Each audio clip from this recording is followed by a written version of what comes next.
Okay. I think we're live. Let me see if I can find the link to share. Live chat, edit, stream.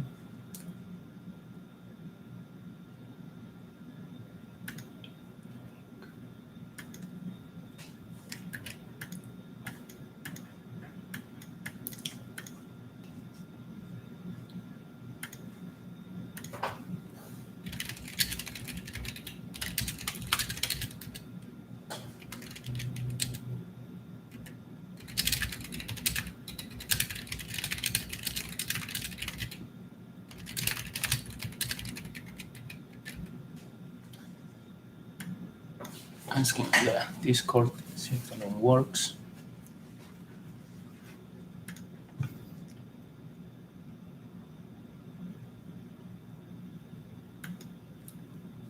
No, where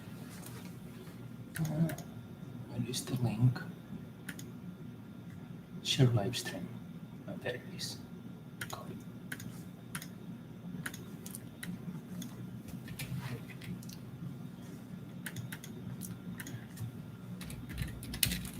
Okay, found the link, sharing the link.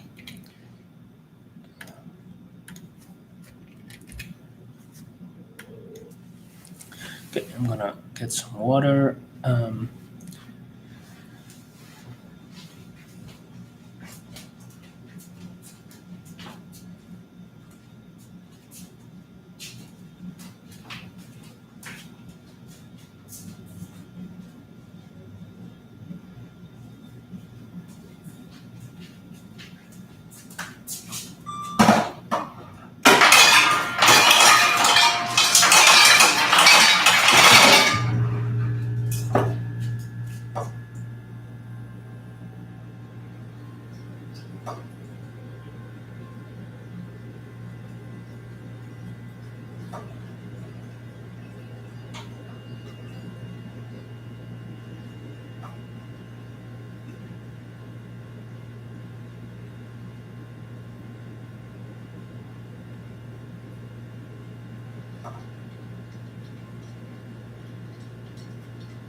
Okay. Oh, there is two people. Wait, there are two people watching. Are you? Can you?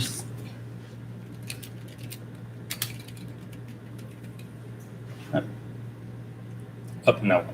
Okay.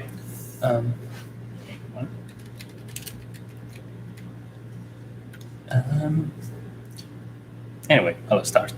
Basically, when I was doing the assembly the other day, I noticed a couple of issues with the MSG that were not right. One was that I used a new USB port that I ordered replacement. It is different size than the old one. It's smaller, so it kind of got loose.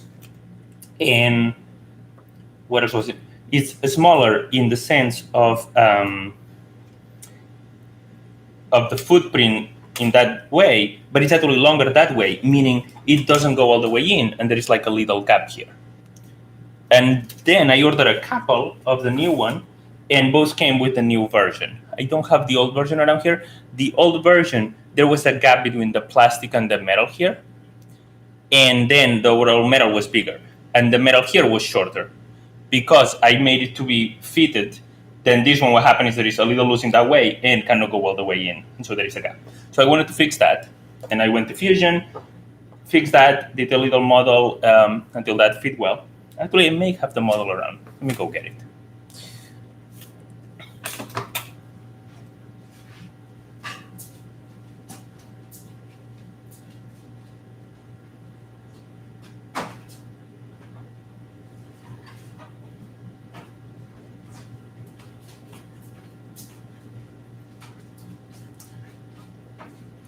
Here, I made a little model, which is the right, there, the size. very small, but until it fits perfectly fine. It fits flush, it feels nice, and then basically I just kind of use this as the part that then I replace on in here. So that's one change that I made. The other is that the holes for the screws were a little short. So some screws could not go all the way in. And the reason is that once I added the heat inserts, the heat insert pushed some plastic behind it, and that blocked the ability of screws to go fully beyond the heat insert. So I made deeper holes for all the screws. And then the last change, and that was something that was a mistake, is that I forgot to print it with supports. And actually, it prints pretty well without supports, so it's everything much cleaner. And the only problem is that the holes on this side were going through, and obviously you cannot print holes going through on a flying without supports on a flying space. So that was printing on air and it was failing. I was able to salvage the print by adding some tape, and then the printer print on the tape a few layers until it was clean. What I did now is in the Fusion model, I added that just like both sides will have a few millimeters of like full plastic. So that creates just a regular bridge, which apparently prints okay. So now I will be able to print the full body without supports, which is a little better. And then the last part that annoyed me a little bit was that the back bay was flat here, but there is this little indent, meaning that you can see a lip coming up.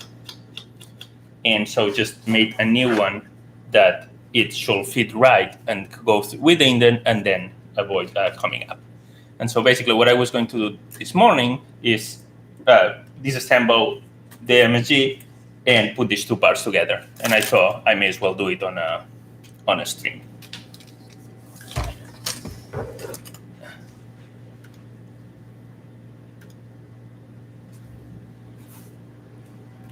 What do we start with? We start with adding a lot of heat inserts. So we're going to be putting plenty of heat inserts for all the screws. Let's get that started.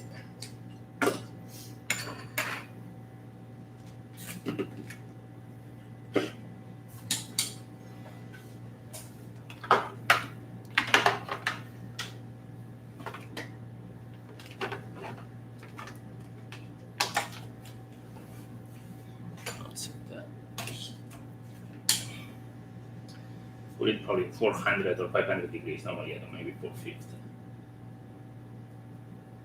Yeah, 450. We already have the tip that fits perfectly the M3 inserts that we're going to be using. So this exercise, once it hits that.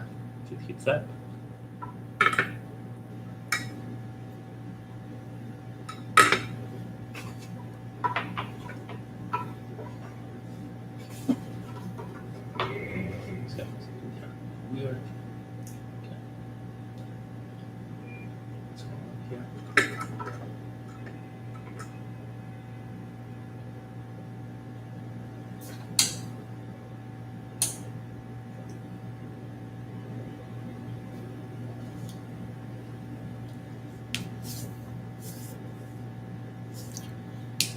Okay.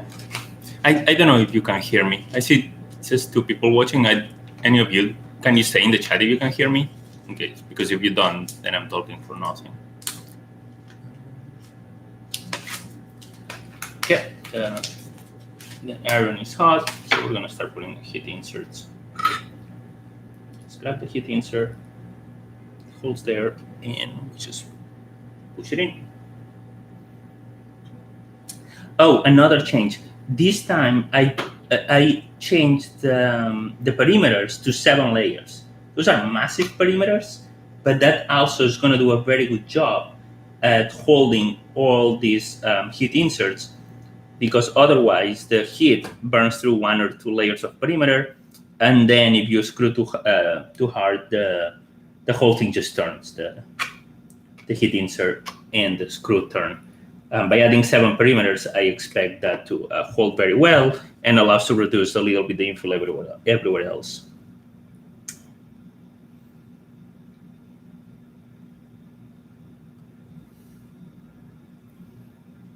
Yeah.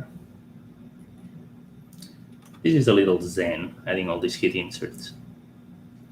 And then you want to make sure that that they are either flat or a little even lower than the plastic around it to make sure they allow the lid to seal well. I see. Someone can hear me. Cool. All right. So I'm here putting the heat inserts now. If you just join, basically this is 2 or 3 issues that I noticed when I did the stream the other day. One was the USB port on the side. I changed to a new model, and the new model is different than the old one in that this part is longer and this part is smaller. And so I made a new model that fits the one that Amazon now ships. It's the same item, but I guess now ship a different size. Another one was that by mistake I printed without supports, but actually it prints okay. So that's a big win. I printed with more perimeters, so now that should hold better all the heat inserts.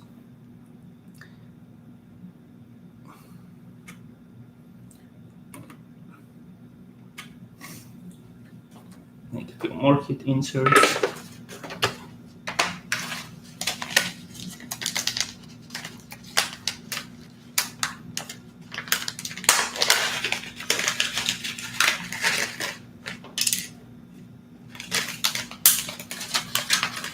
I was going to do that this Saturday anyway, and I thought I may as well just do it as a stream in case anyone was bored and has nothing better to do than seeing that going on.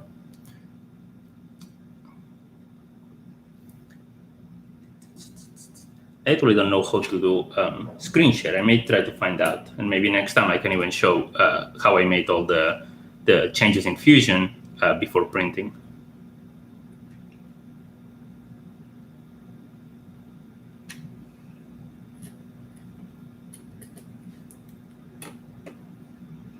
This is way too many heat inserts for any practical purposes, but I just like the aesthetic, and by putting heat inserts everywhere instead of just letting some be fake screws, we actually like if some screw actually fails or we don't put one or one of these heat inserts spins and breaks, we have more than enough screws to not have to reprint after 1 or 2 fail. So they help even though they are not necessary.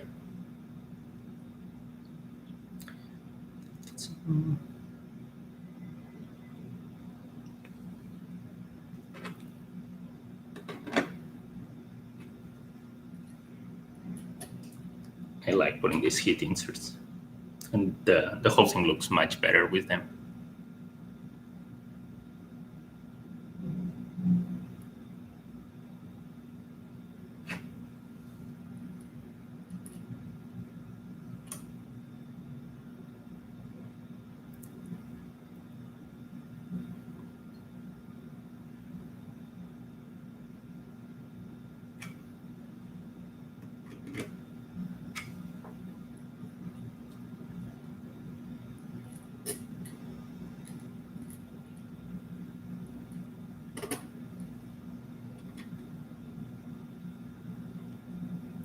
Last time I put a bunch of heat inserts, and then I just grabbed the thing from the side, and I got like 2 or 3 burns on the palm of my hand from those still being hot enough to cook the palm of my hand.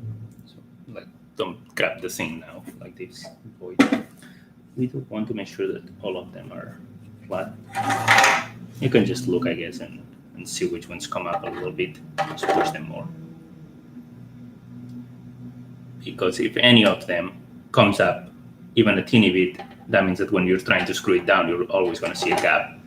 And those things are metal, so it's going to be stronger than the plastic around it, and all it's going to do is bend the plastic when you try to screw. That's kind of almost the only thing to watch out for. And I can see not many, but 1 or 2 have a little bit of a lip. The lip, what it is once you're pushing the heat insert, some of the plastic is pushed down the hole, but some kind of comes up and creates a lip. You definitely then want to cut those lips with a knife, because the lip will just, again, prevent the thing from closing well.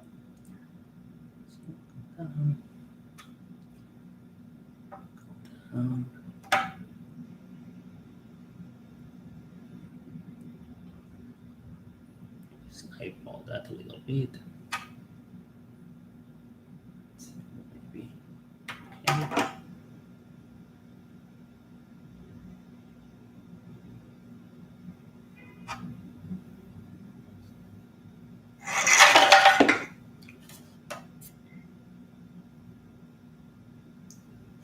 See a couple still come up a little bit.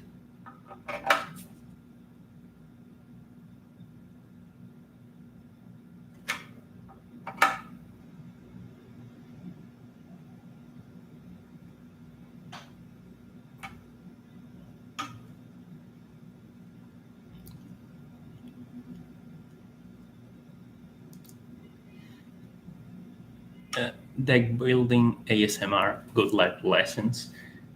Yeah, I feel that is a pretty zen thing putting these heat inserts, because it's very little work, it's calming, the outcome looks pretty good, and there is this little power that kind of, as they flow inside the deck. And actually they make the whole build much better than when you're just screwing screws on plastic, even if you take the time to tap it. Okay, that should be good for the back. I'm gonna put the ones in the front now for the panel. I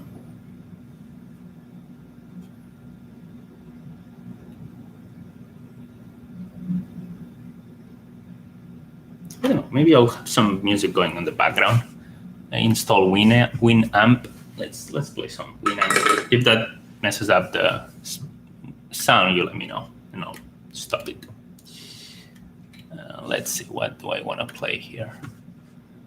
Do I show my age and play Dire Straits, or I pretend to be young and play the Billboard 100? Let's go to the music.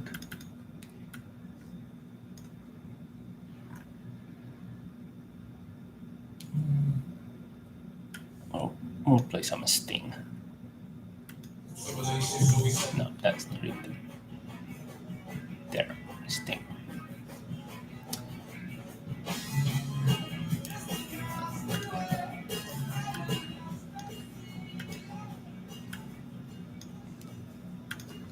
Not very loud, but oh, you're right. I didn't think about it. Yeah, I don't think I want a lawsuit for playing some background music, even if it's stuff that I guess I'm one way or another paying for. But I'm not paying to share it with others, so I'll just listen when no one is listening. I mean, at the end of the, like, if YouTube deletes this video for 20 seconds of Sting, you'll know that you're the one that watched it and now no one else can. So consider that like a limited edition stream then, if it gets taken down for that stupid 15-second thing.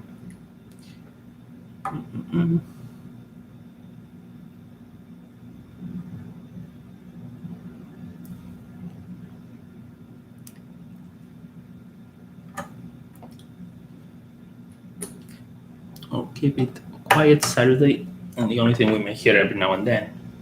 Oh. When I move the cable, sometimes the hackle goes a little off. I'm afraid that I may have bent something almost broken in there.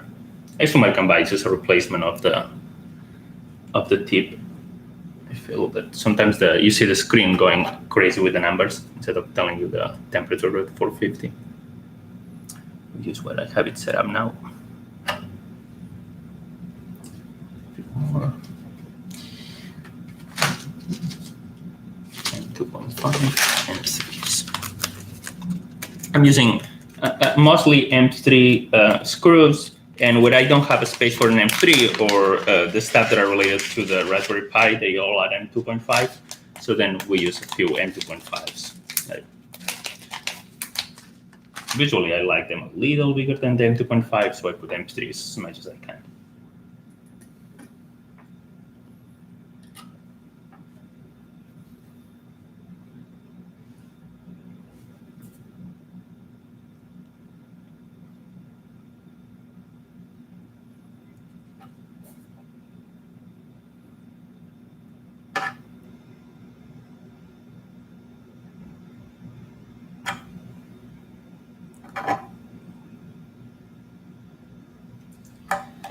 right? I think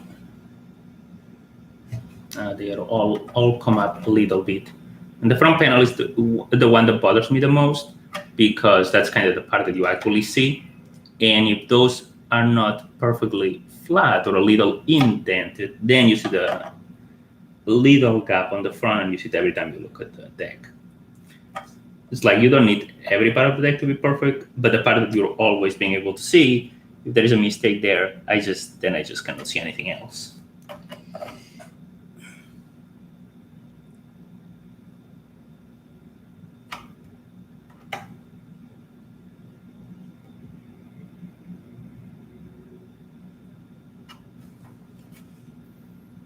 The good news is we're close to done. No, we aren't. But the bad news is that once we are done with heat inserts, the ASMR session will be over. Here, actually, you know what, I'm just going to put one at the bottom, and I'll show you why. This thing holds pretty much without it, so this is almost an optional heat insert, optional screws. But what I'm going to do here is that you can see that the top here, the keyboard rolls on top of it. And if we put a heat insert and it comes up, it may scratch a little bit the keyboard. It's not a big deal. The only thing that will be annoying is then if that is not, it doesn't matter if it's pressed or not pressed against the keyboard. When you type, it's going to be metal on metal. So you're going to hear like clack, clack, clack, clack from the metal of the keyboard with the metal of the heat insert. Metal on plastic is a little less loud. So I'm not going to put the heat insert for that reason. Now we're going to put a couple of heat inserts for the straps.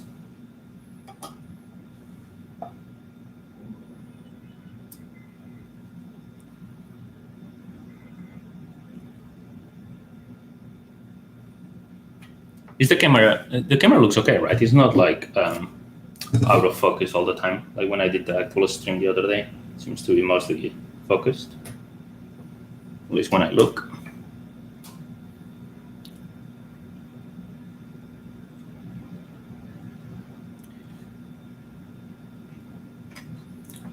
There, so it's gonna hold the straps.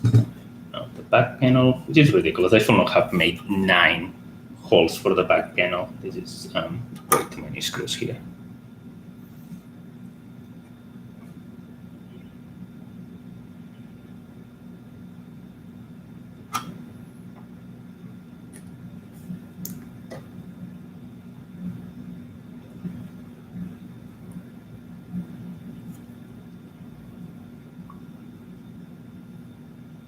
And that should increase the value of the deck by like $1, which is what all these heat inserts cost. It's probably $1.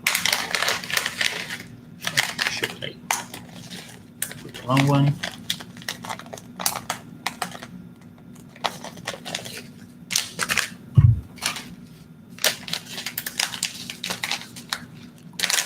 Cool.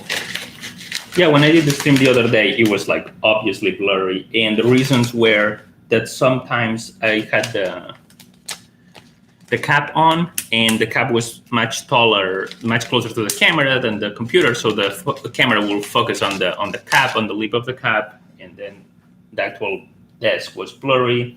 Then there were some metal part also nearby, and suddenly the camera will focus on it.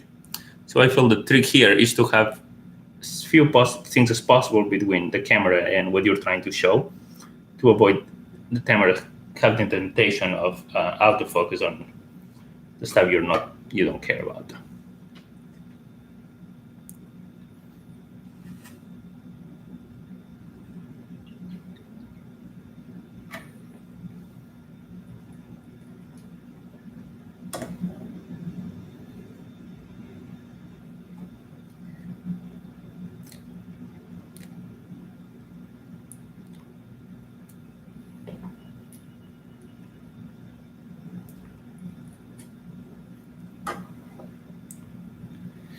And this is about as casual as this thing as it'll be. So if you happen to have any curiosity about anything from my website or the other projects, the Laura, or if there's anything you want to ask about the MSG deck, by all means do it, and I'll switch to that and go back to this later. This is a pretty casual stream. The secret reason for this stream is that my wife had a brunch with some friends, and the dog is by the door waiting for the wife, so there isn't a whole lot going on. So I thought, I'll do a stream. Oh, bunch of text on the chat. Let me read. Let's make sure I don't get burned. Hi, Nadia. It looks good. I've got the best eye camera setup. One of these days when I have a workspace, I'll set up for streaming. Yeah. So you should do these things. I feel that the thing is, none of us is like professional on these things. Is obviously we all I hope we all have daytime jobs, because otherwise making rent is going to be challenging just doing these things. So surely there are out there professionals that live doing that. The problem is that those professionals, why will they use their weekend to do these things when there is their daytime job? I don't want to spend my weekend working on the stuff that I do during the week in my job. So I understand that the people that does this professionally don't necessarily want to spend the Saturday doing it, quotations, for fun. So having the people that does it for fun share is probably good for others that are tempted to do it for fun, but aren't sure. And then seeing someone doing it could be a little bit of motivation. And I don't think we should expect the ones that do it real well to take the time and effort to make those things, for the same reason that I'm not going to spend the weekend doing what I do during the week. Doesn't matter how good I am at it. Mm-hmm.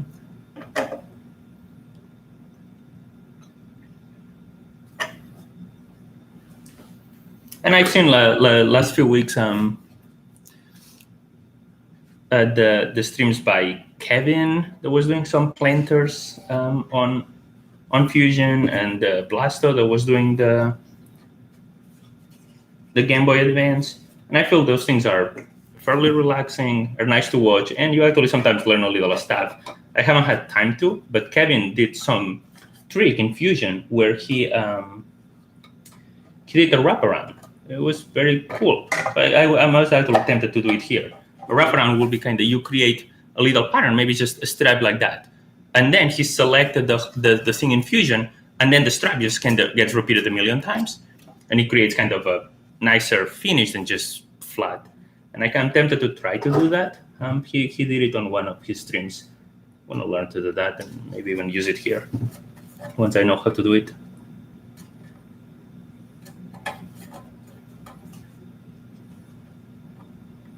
Yeah, that's still a little too high.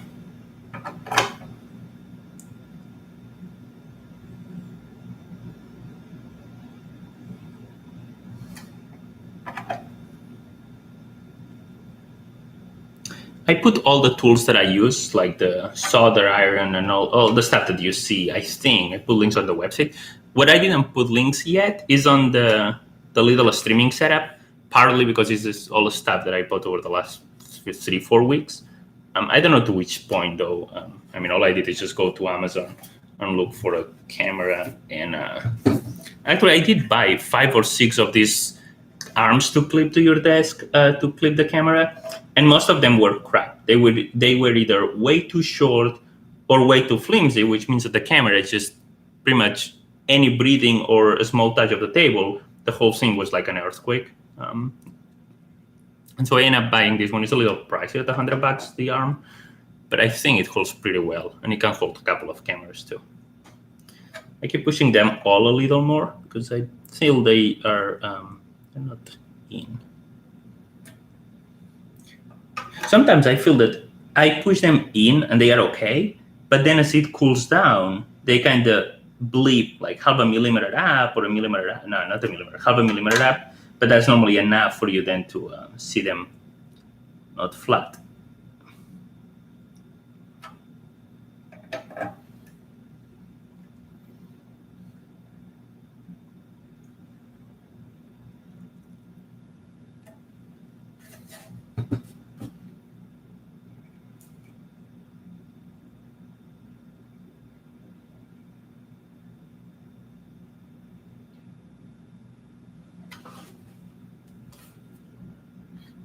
which projects will you be streaming Potato? What is the first thing you will stream if you have a setup? I mean, a setup is just really a cam and something to hold it.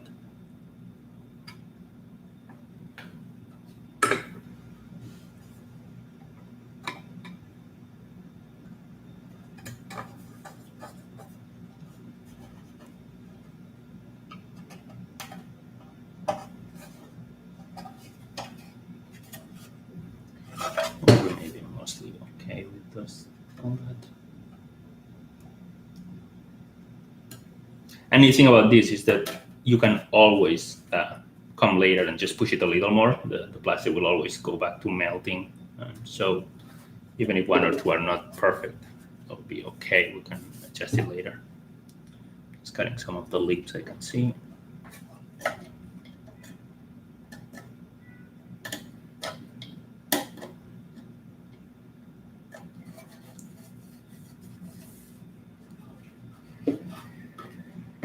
All right, I think this is all the screws we're going to be using here. So that one is done now. And you can see it's all there.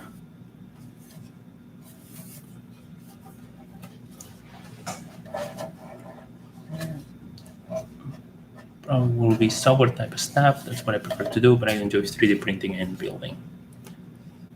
Yeah, I know you're an iron potato. Plus, it's probably the only one who knows that. Oh, no. Someone announced that Etronics is potato. Maybe on some either the technical difficulties or one of those streams. Someone announced it, so I knew. Okay, so now we'll have to mount that to remove the parts that we need to replace.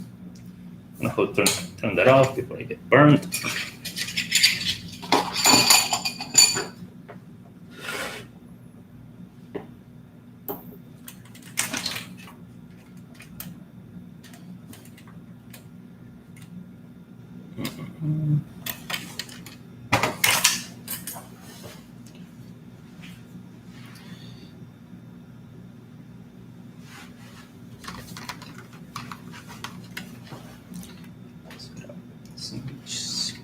Need. I think I mostly 2s and 2.5, I believe.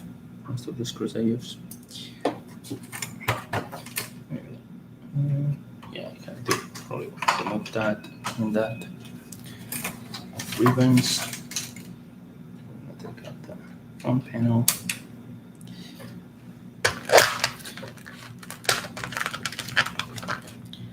I think I'm gonna probably be using the electric screwdriver, mainly because it's so many screws that otherwise my wrist ends up hurting. But as I said at the stream, that kind of you can set up the power. Now it's at kind of highest as it gets, 9, because I was doing some home remodeling things. For projects, you really want to put it at 1 because those are plastic parts, and any strength while screwing is more likely to be damaging than securing anything.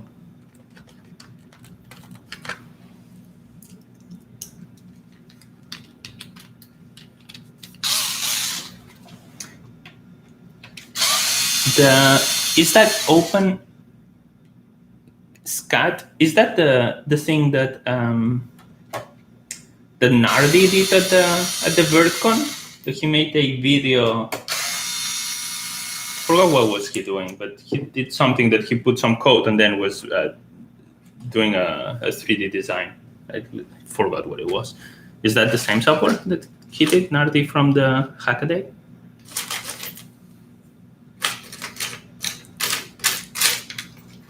No, I'm just looking for a screwdriver parts to assemble one. Where is my top? That one will work. Yeah, that'll be fine.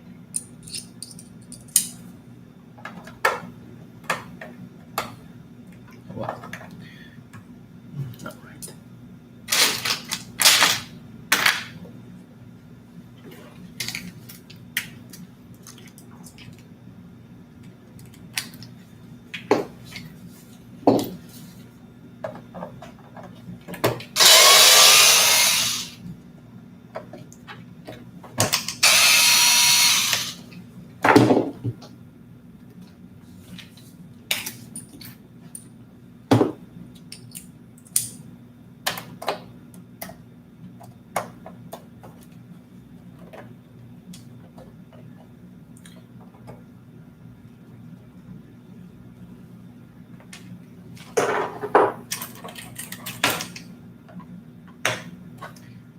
right, so that can come out.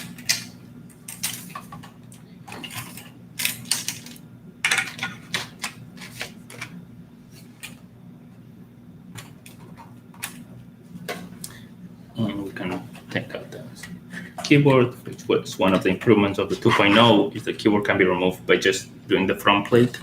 Before I had to actually remove the nook and everything to replace the keyboard. Then we have this unplug. And what do we do? Try to remove that so we don't have this thing dangling. Come reach, we'll take the back cover. I didn't put the screws yet for the LEDs, so for now it's kind of loose. But actually it clips pretty strongly, it's just a matter of the tolerances. So without the screws, it stays pretty well, but you can pop it open by just pushing from the back. We're gonna take that out.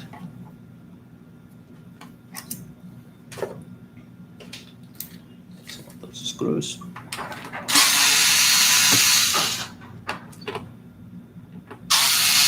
And so I think I used a bunch of like 8mm screws.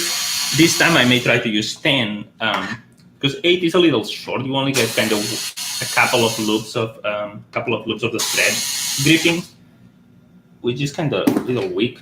But I couldn't put longer screws because the holes weren't big enough, weren't deep enough. But now all the holes are deeper.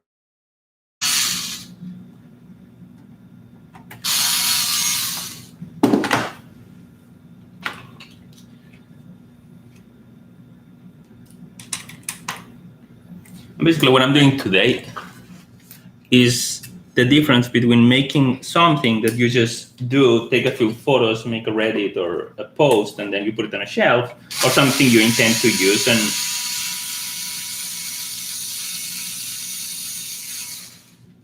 and actually hack and get some value out of it.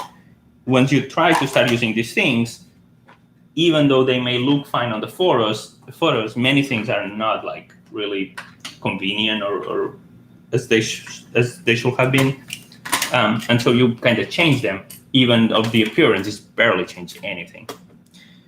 And here is the one thing that I don't really like how it's designed currently, is the back bay removal is very annoying.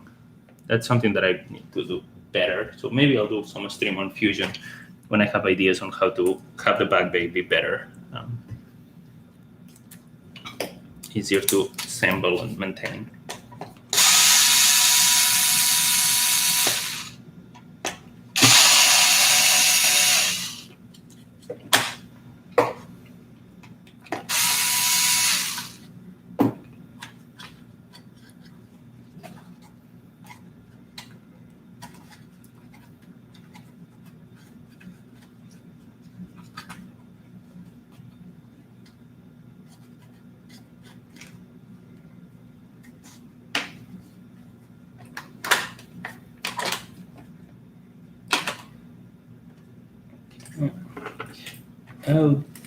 Actually, ideally, something I would like is that to remove the top, you should be able to just kind of take it out like that. Unfortunately, now the HDMI is plugged to the KVM switch, but you're able to like unplug that.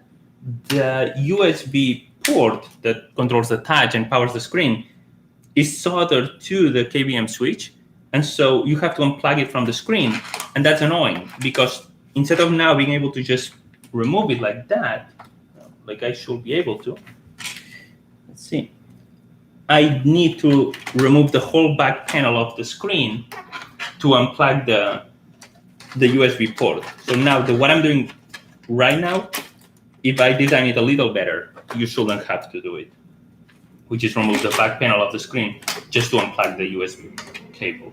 And I put so many screws that's going to take a while.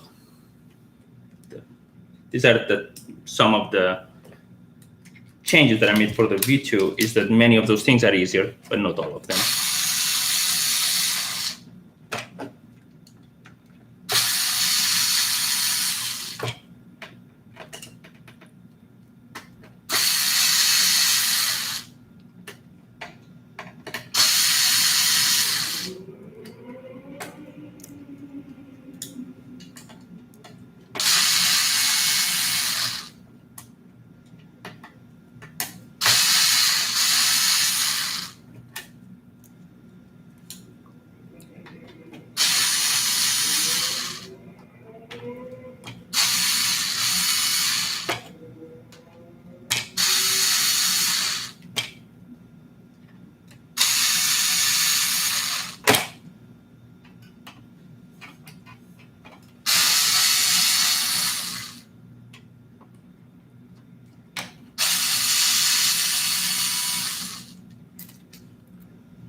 screws are. Oh, it's forward one. Okay, so all we did right now is just because we needed to unplug this, the USB. Ideally, that should be easier to unplug this USB than having to do all that. Maybe next version I'll try to do it like that, easier. Ouch. Okay, now we can take the screen out. Oh, the fan is still plugged. I was doing some tests with the fan this week, and I put post on the project log that apparently does make a difference. It lowered like 30, 40 Fahrenheit degrees the temperature. Oh, surprise.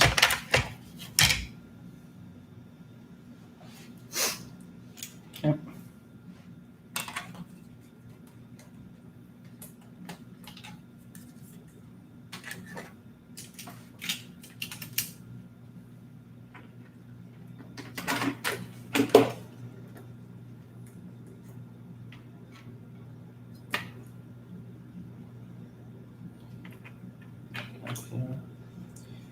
This one cable.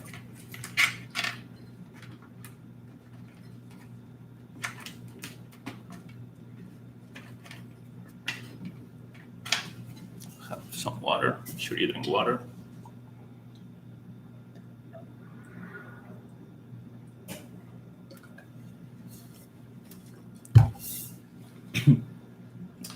All right, that should remove the front panel.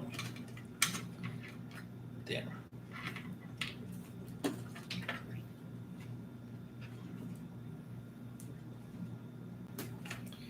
Okay, front panel out. I'm gonna remove the KVM switch.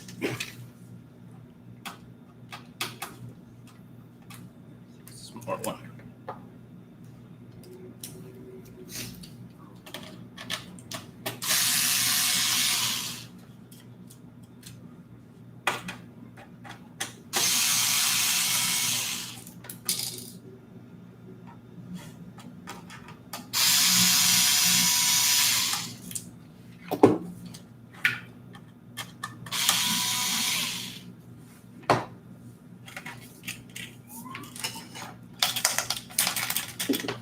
There's these 3 nuts, one tangled somewhere, one is 2.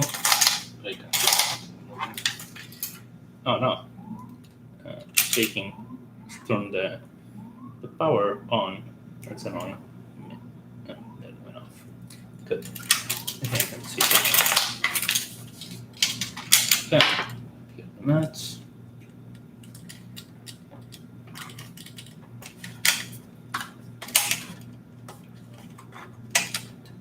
KVM out. This is obviously a sub-tap or trig-tap KVM switch. A little bit of soldering there.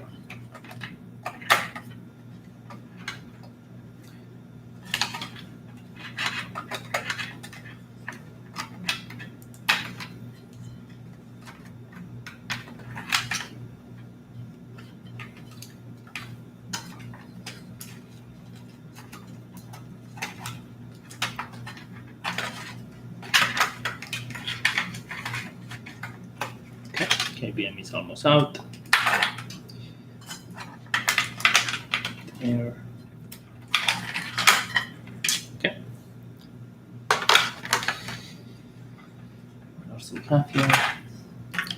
See my cable.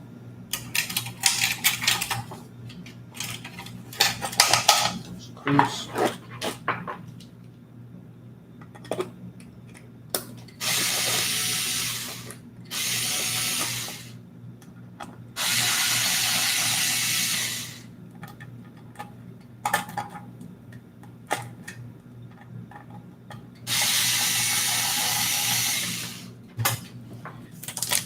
And there is the third nut, 2 screws, and when a screw fall on the floor, go for it. Otherwise, the dog is gonna eat it and choke on it later.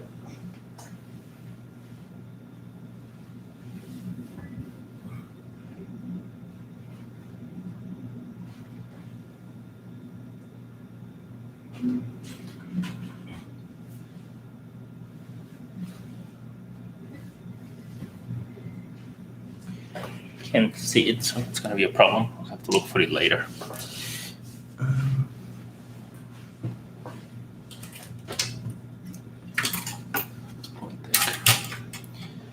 We'll remove the clips for the strap.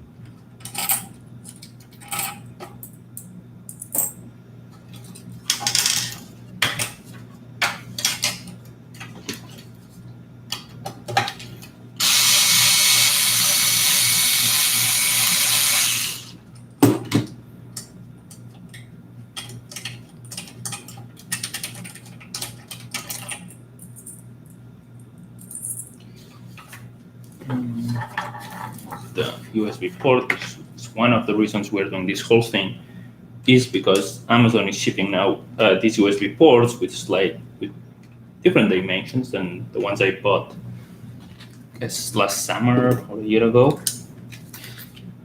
And then I needed to change the Fusion model to accommodate the new one.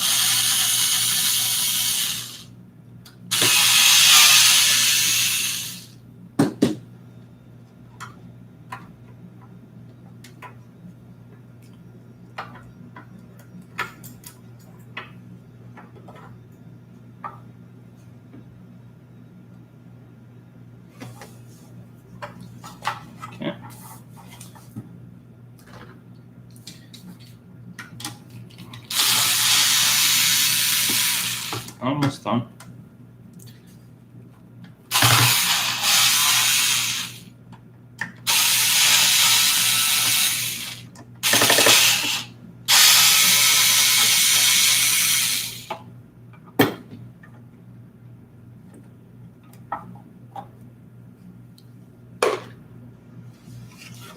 Remove the two computers.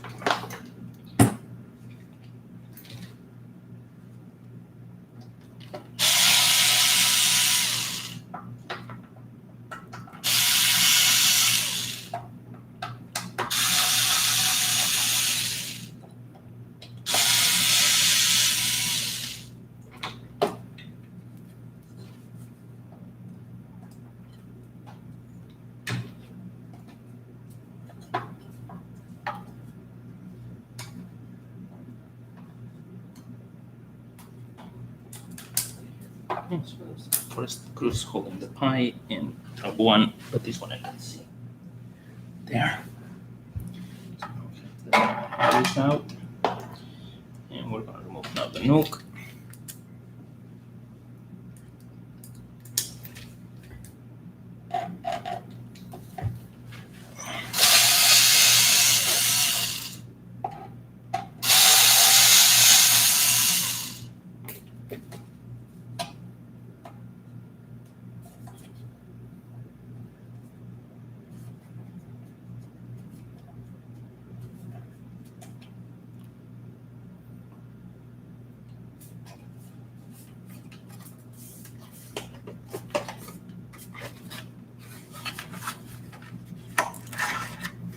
Okay, all right, so now we can take a look at the biggest differences.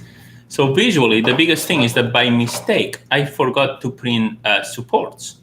And so now the new one, you can see this is perfectly clean, while the old one has the poorly removed supports there. And so I think I'm going to start printing this without supports. Looks perfectly fine. The side panels are also, it's hard to know which is which with or without supports, and the same on the other side. This is a little different, but I don't think the camera can appreciate. And the same with the inside. The inside we have lip. This lip here, you see my finger now runs against. On the new version Amazon is sending, this kind of comes a little more in, which means in the old version, what you ended up having is the USB port hanging a little out, which was annoying. And so we're gonna go ahead and start assembling the new one.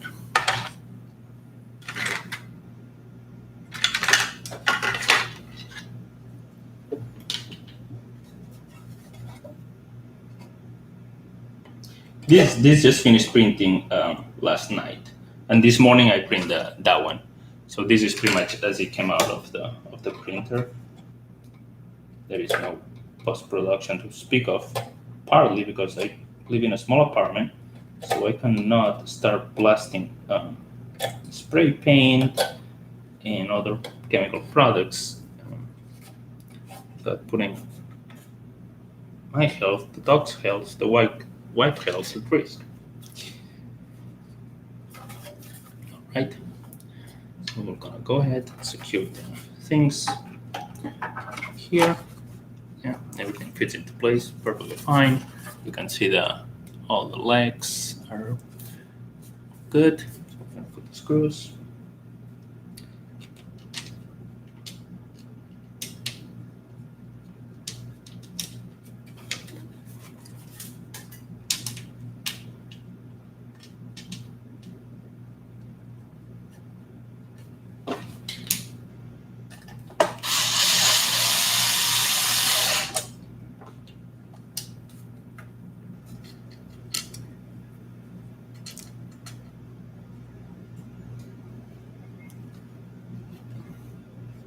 Up. Some operator said something on the chat. I'll put this screw and then read it.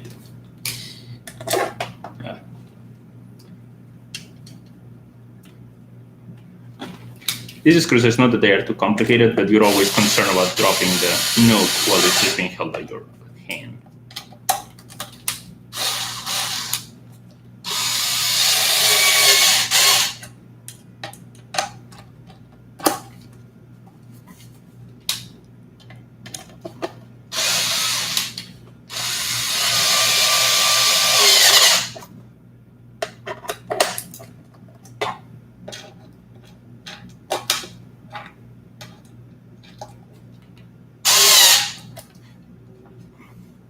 I'm not sure you're able to appreciate some aesthetic thing that changed now is because I print 7 perimeters. You can see these like massive circles around any edge. Kind of like them. And the reason I print so many perimeters is so the heat inserts have more plastic to hold on to. That was the reason, but aesthetically, I don't dislike it.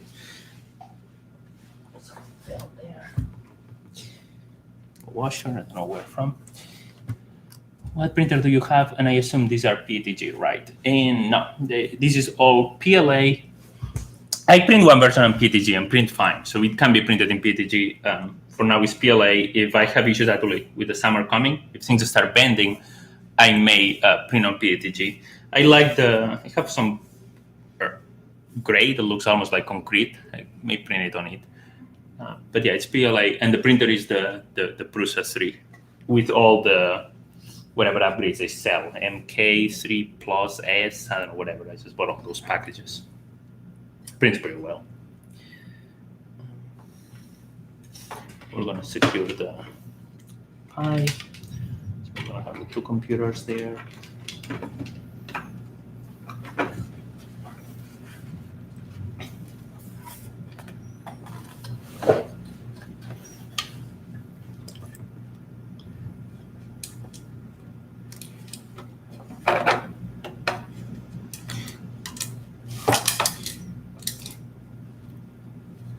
If you notice, I'm doing a very different order than what I did on the stream. I believe on the stream I started with the KVM switch in the front panel. Those are some of the changes I made on the different MSGs. Is that at the beginning you really needed to follow the right order, because every time you put something in, it blocked the ability of putting something else. And so if you put something in the bad order, in the wrong order, you had to remove things so you can put them back in. And over time, I kept making more and more changes so you can do any order and you can remove things without having to remove other dependencies. And so now I'm able to assemble it starting anywhere, be it the front or the back or the computers or the switch, which is much more convenient since I do this pretty often.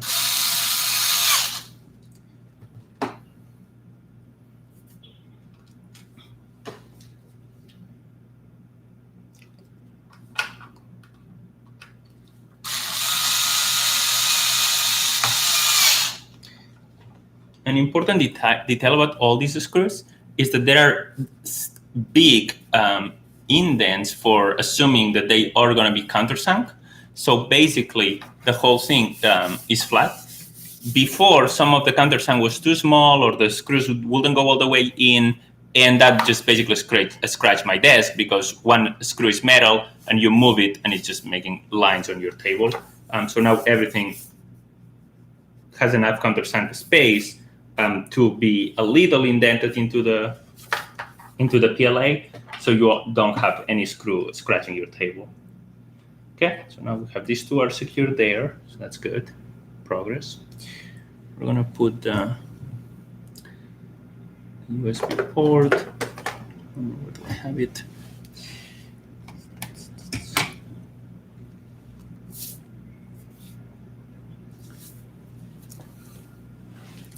Right, I don't worry about the PLA getting damaged in my car because I don't have a car. That kind of reduce any chance of my PLA getting damaged there. But yeah, basically the whole thing prints just as fine in PETG, so you can do that with no problem. And here we'll put an M38 or M38 should be fine here. Let's go to the supply of screws.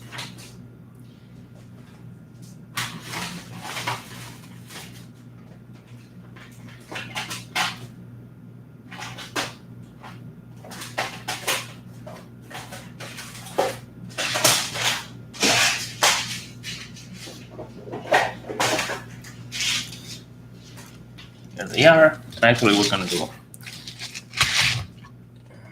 one of the label that I made fell, so I'm going to glue it. M3 screws. I can see it there. M3. No, the camera can't read it.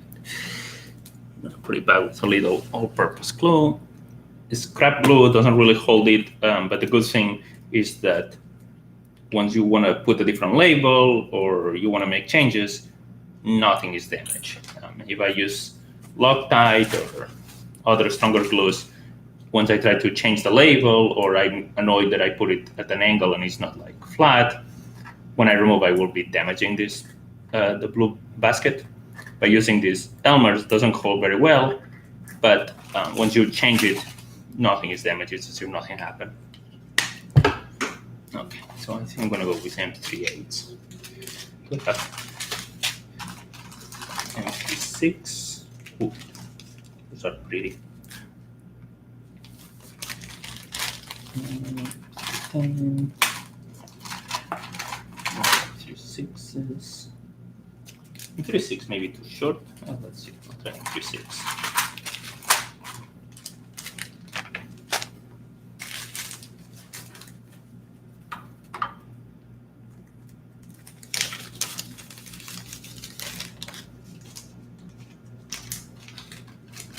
Pretty short.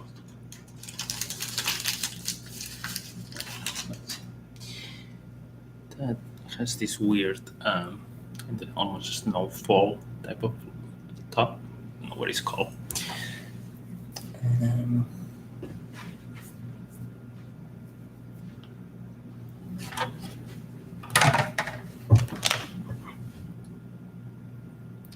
That seems to be a fit.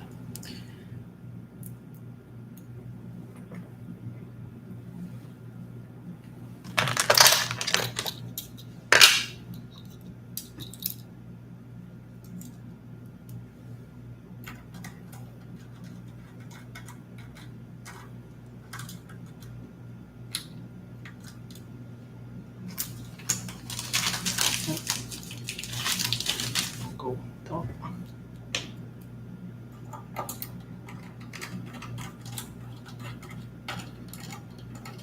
The top is not going to do much work because we didn't put the heat insert, but that's fine. This thing actually doesn't even need the screws. It holds well on its own.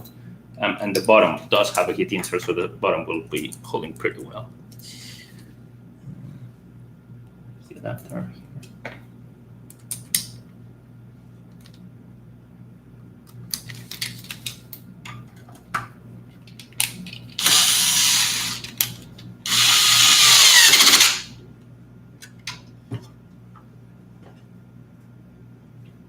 Up. So here what's going on is that the heat insert created a small lip, and we need to trim that lip, otherwise the thing cannot get flat. There is a, you won't be able to see it, but believe me, there is a little lip there. Move it. Maybe I'll even push the heat insert a little more to be safe.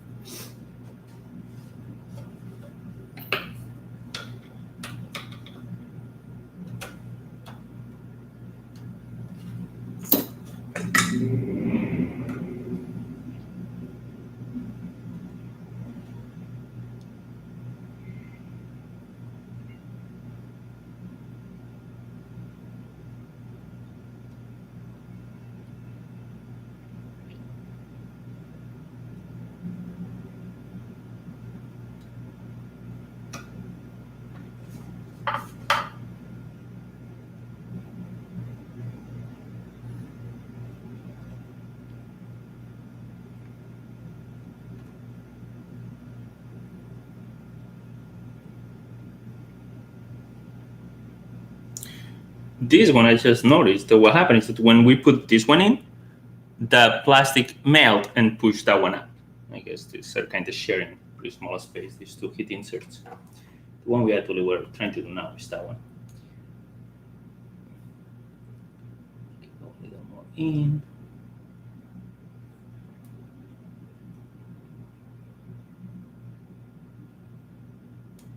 When I did the stream the other day assembling the MSG, I didn't want to have people wait for an hour me doing heat inserts, so I kind of did them all before the stream. But today, this is the plastic as it came out of the printer. So all these things, I need to do them.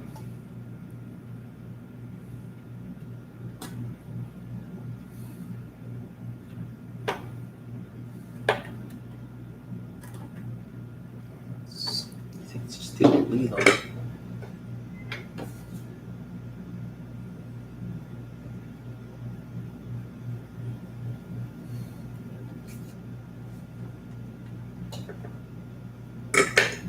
Once you do that for the first couple of minutes, the plastic is stretchy and it doesn't cut well at all with those knives. You're much better off letting it sit for a minute and then cut it much easier. It's not stretching. And in the meantime, you just go around looking for other heat inserts that could be made a little better.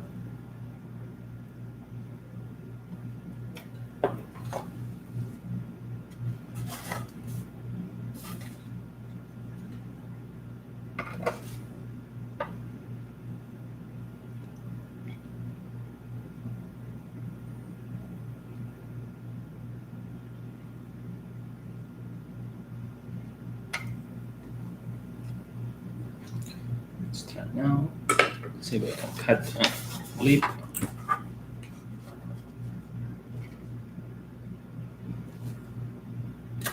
Yep, now it cuts well.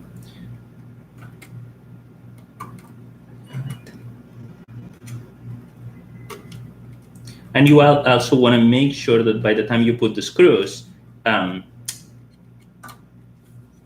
heat insert is room temperature or at least barely warm. Because if you start screwing a screw, well, the heat insert is still pretty hot. It will just turn with basically warm up the PLA around it and turn with it, and then that's going to pretty much just ruin the use of that heat insert there. So just a little bit of patience there. Should be fine. Let's try again.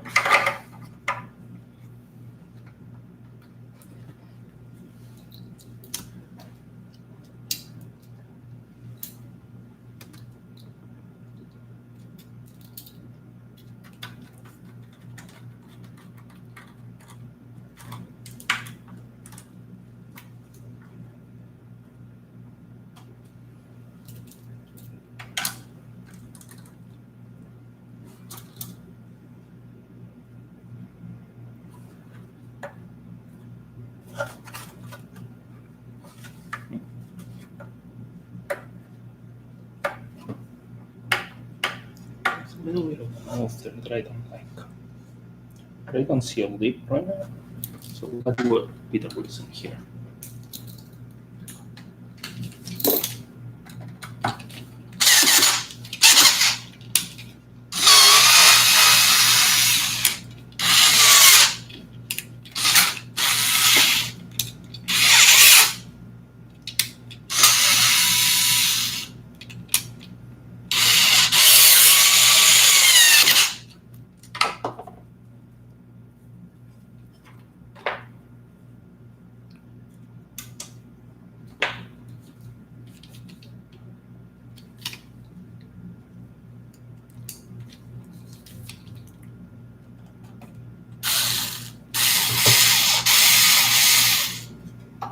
Okay, that's secure now, and it's flush with the rest, so it's good. Now we have that installed, and now it's better than last week because they send a different model now. That's a little annoying though, that you buy the same part on Amazon 6 months later and they send you something that is not the same size, especially when you have fitted places for it. But when you pay so little, you don't have a lot of choice. Or a lot of power. Right, we have the two computers secure, we have the USB. I'm gonna put our little rat's nest of KVM.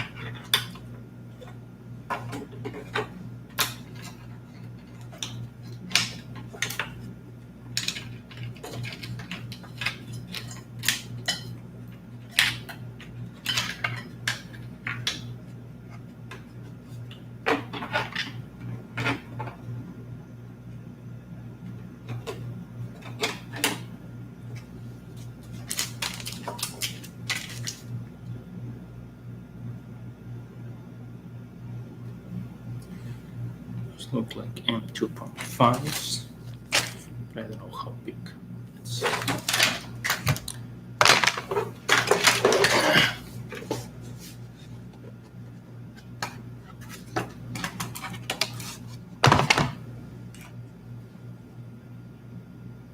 use 8, M2.5, 8. I mean, it is on the floor. I just dropped it, but I can't find it. So I'm just gonna grab a different one. For it later. Hopefully the dog doesn't eat it.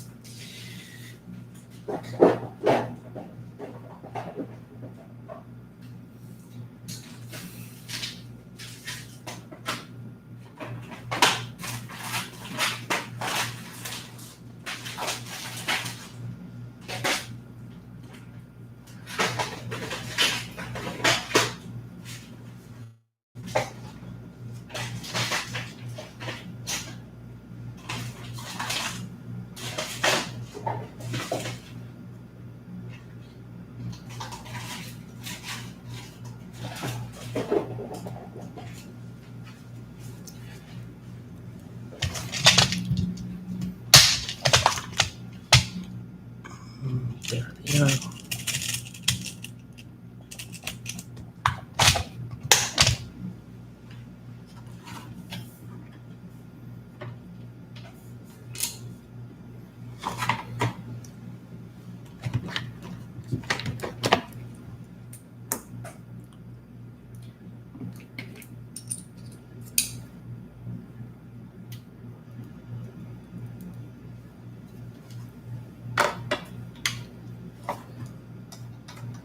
Here.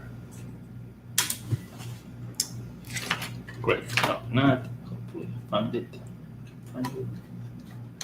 Some somehow the screws for the KVM are a little cursed. Keep falling.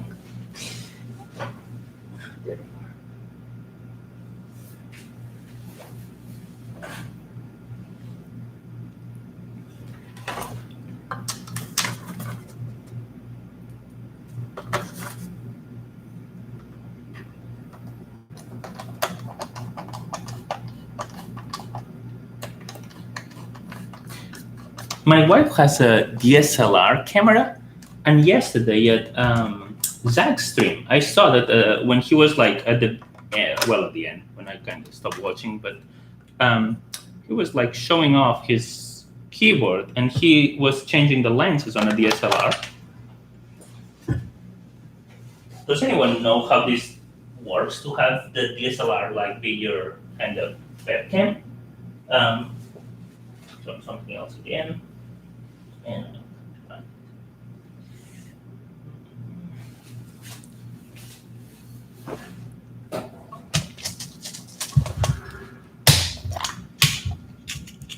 I showed the clip to my wife and said, "Can I use your DSLR for that?" And she was like, "Well, what are you going to do with the batteries? It's just going to run out of batteries after an hour, especially or less if you have it just on, recording all the time."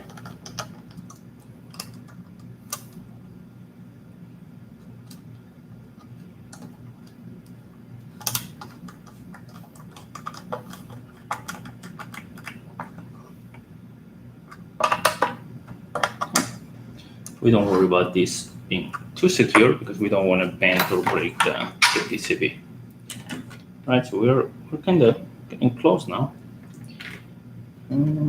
What do we have here?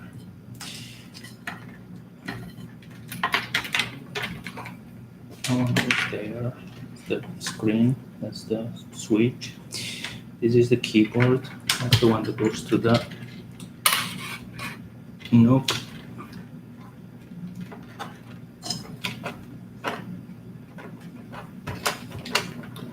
NUC. Connector.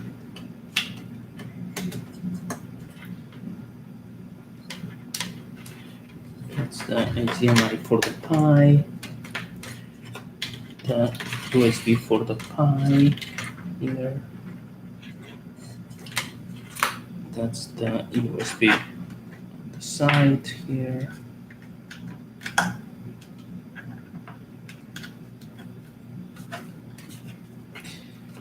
That's the, what else do we have here? That's the keyboard.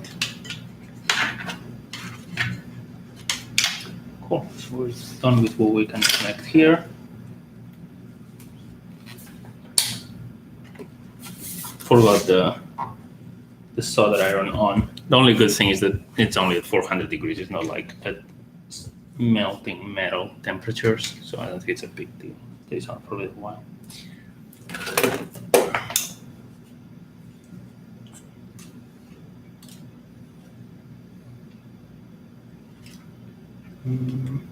Oh, forgot this part.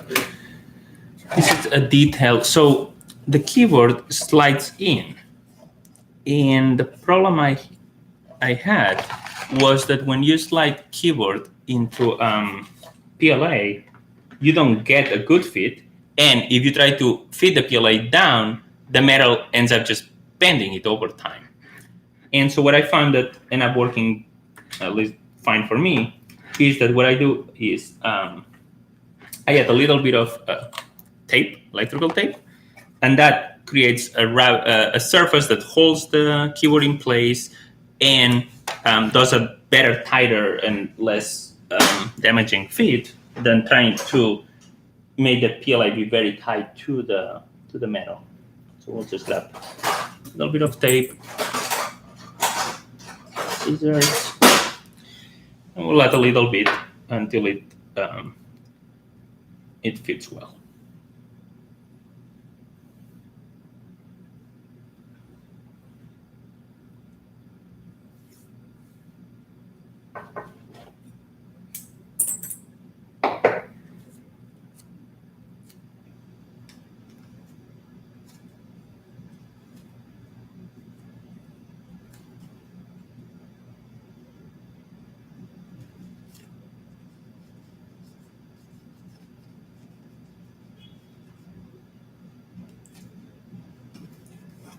I don't think one layer will be enough, so we'll put 2 or 3 layers, but we'll do 1 layer at a time and then test it just to make sure.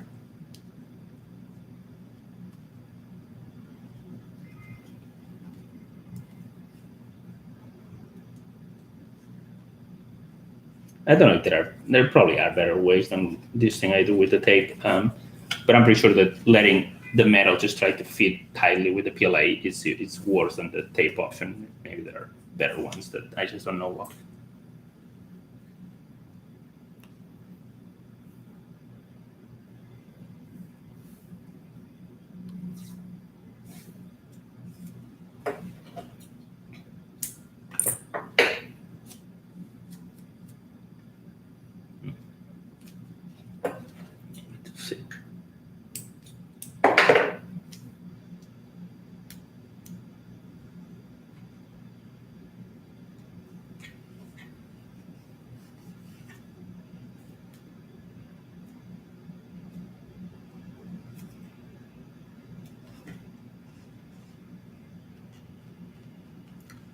Right, let's slide it in, see how it fits.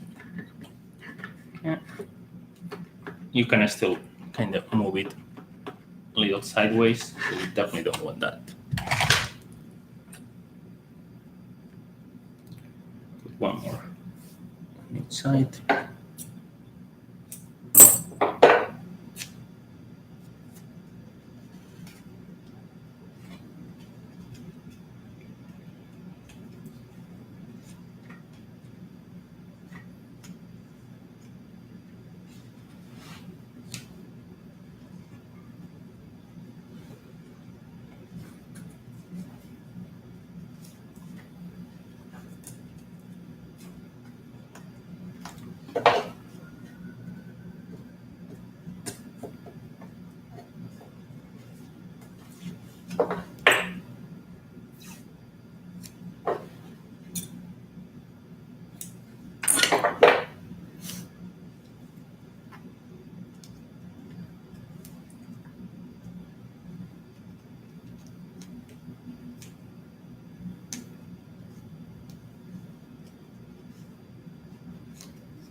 Next. Yep. So now we have you cannot move it side to side. So now it's well, it holds well. That's good. I don't know if we're gonna need to add on the back or not. We'll know that once we add the front panel. But I feel this trick with the tape creates a much better fit than me playing with the PLA. We should add the clips for the strap.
Side.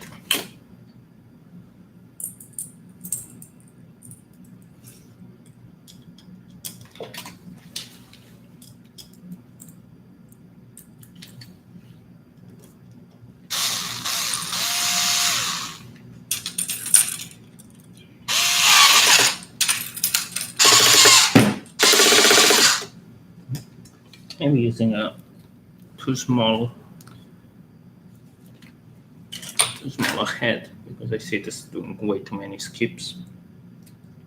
That's 1. That's 2. This one is many more. It's way too big.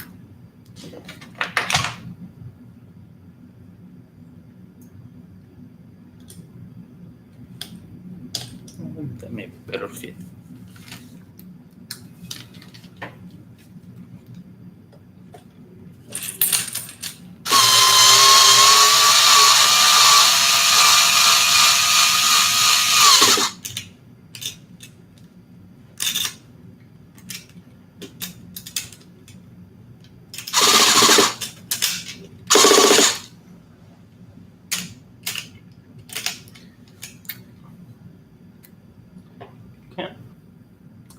I shall put maybe I'll put nuts on the back.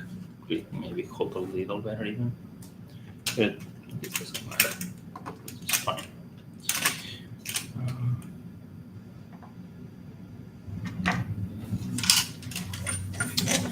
Okay. What else do we have left now?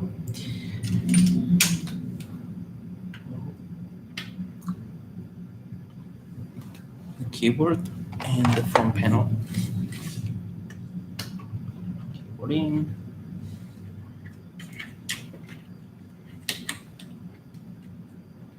We may plug the long HDMI for the screen. It's going to be easier to do now that we have direct access to the KVM.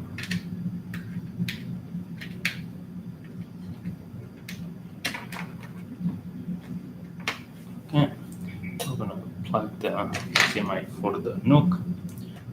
Very short 6-inch cable.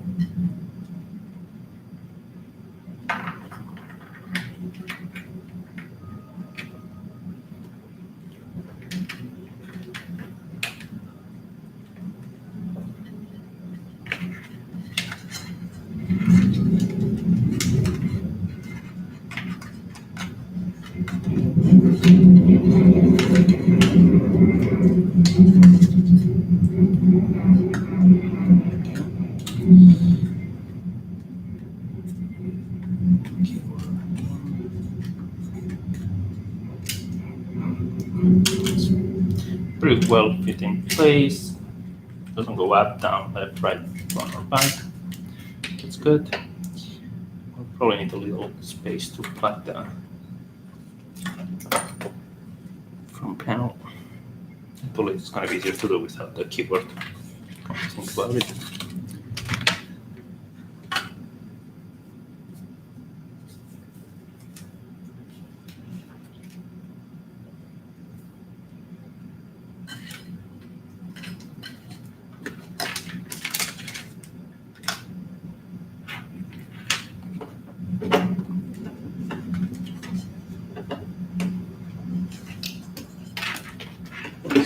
So we're going to connect to the node. And the only small worry here is to make sure that cables don't go too high because they could tangle with the fan. So we're going to use the HDMI cable to hold them down. That's for the Pi. Here, source, power supply, the Pi. Sometimes when I plug it, it just goes on. Good.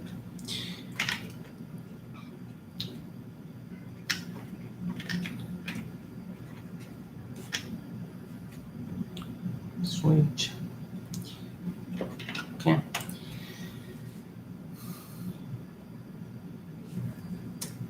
Now we're going to put the keyboard.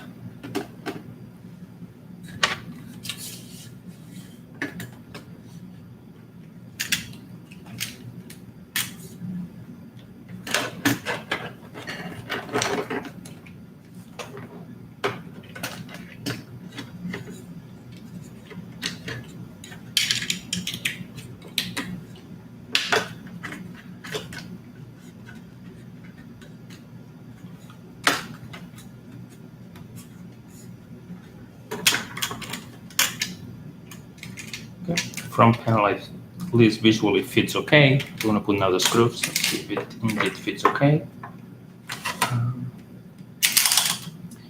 Now we may be able to use it slightly. Before I had a mix of different screws because some had bigger holes than others. Now all of them should be the same, so we're going to use consistent screws. I'll try 3/8 maybe.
Yeah, everything is going now much more smoother than when I did the stream because the holes are deeper.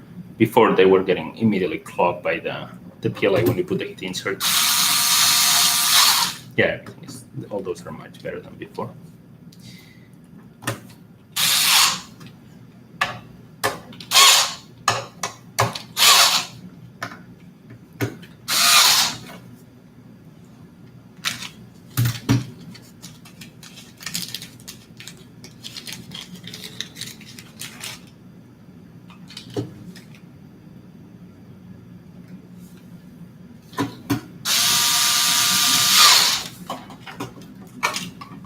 Perfect.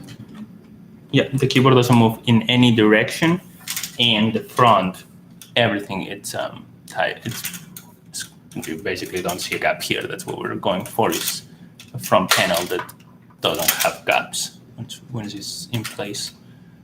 So pretty satisfied with that. Those are some of the changes I made for this version. We obviously now have that being all flush, which is the second set of changes for this version.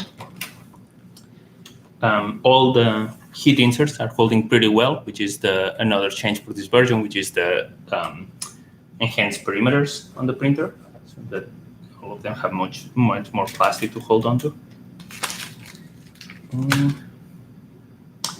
We'll prepare the heat inserts for the back bay.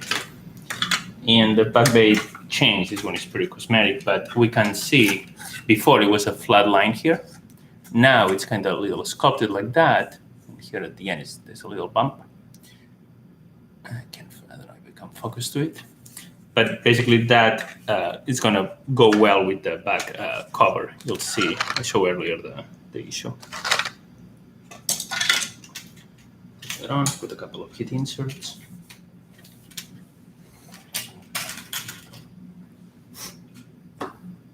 Here we have M2.5s on the side and M3s here. Make sure that I put the right.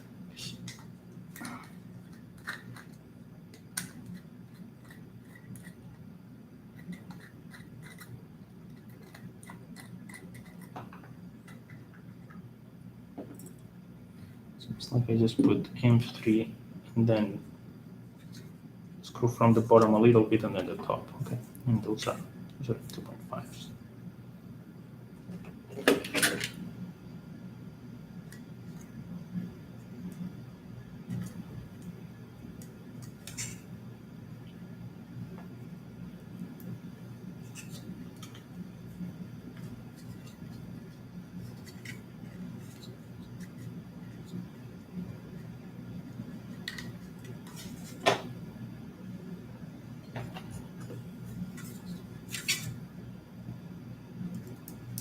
I'm just making sure they are actually M2.5s. I think they are.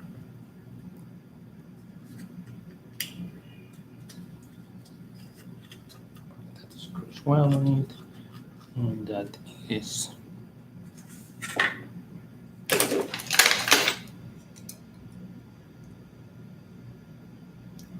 2.5, okay. So we're gonna put 4 M3s here and 3 M2.5s here.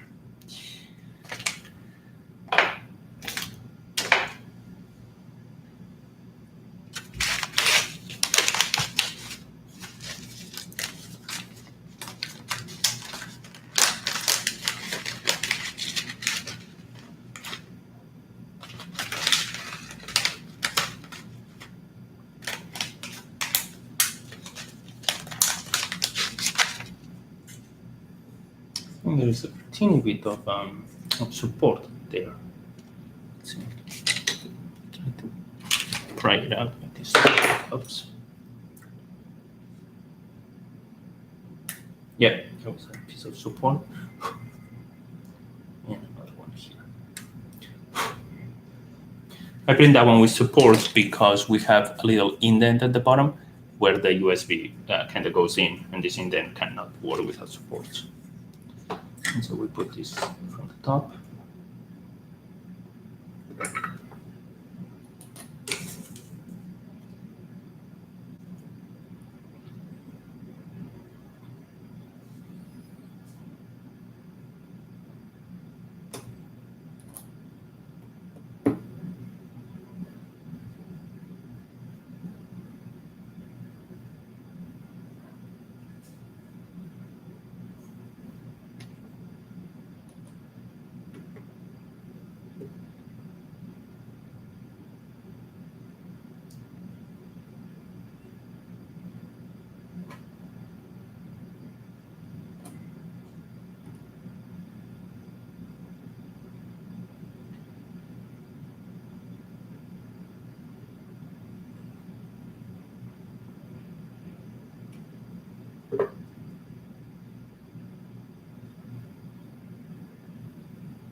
The heat inserts are deforming a little the PLA. This PLA, I like it, it's matte, but it's much weaker than the Prusa. Going into those. Oops. I just burned my finger. Something fell.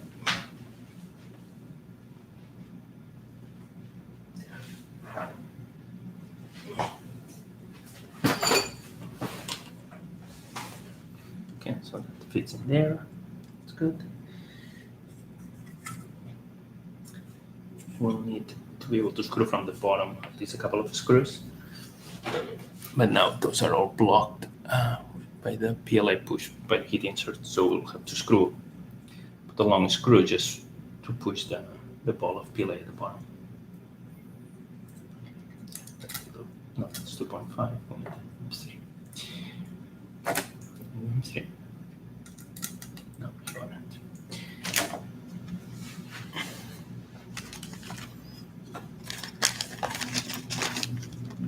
Here we have some long M3s just to push the plastic out. Oh, Blaster, there. Hey, Blaster.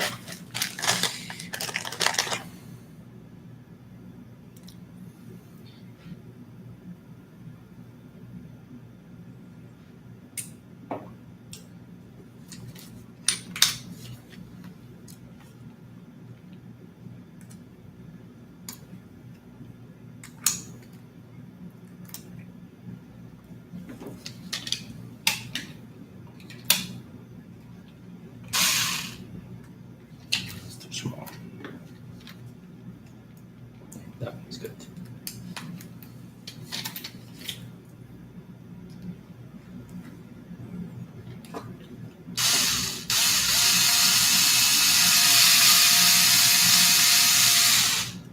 You can see that it's going to be pushing the little plastic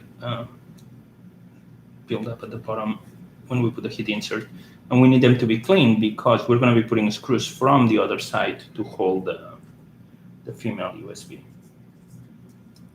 Like we're going to be using these heat inserts on both sides.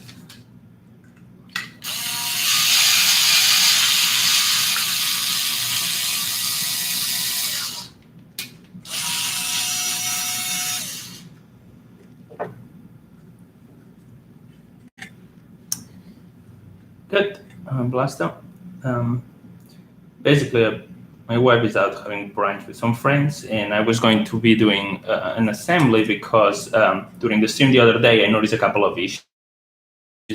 The USB port and the length of the screws. So I made some modifications on Fusion.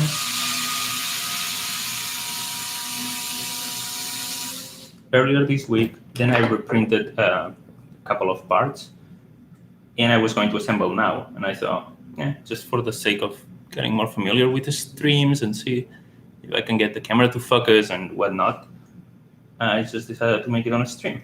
And that's what we're doing. Is we disassembled the MSG. We already reassembled the main base with all the PLA with all the fusion changes, and now the back bay also has small change, purely aesthetic though. It was bothering me. So we're gonna have now the new version.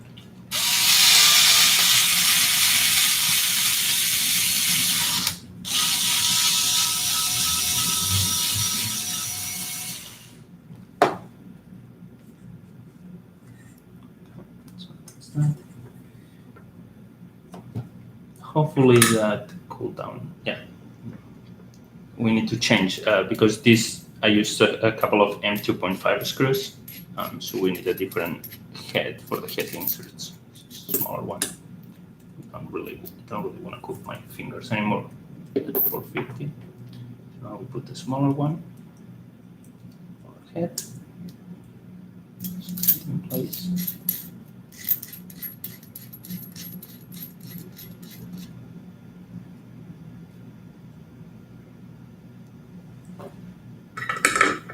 Up.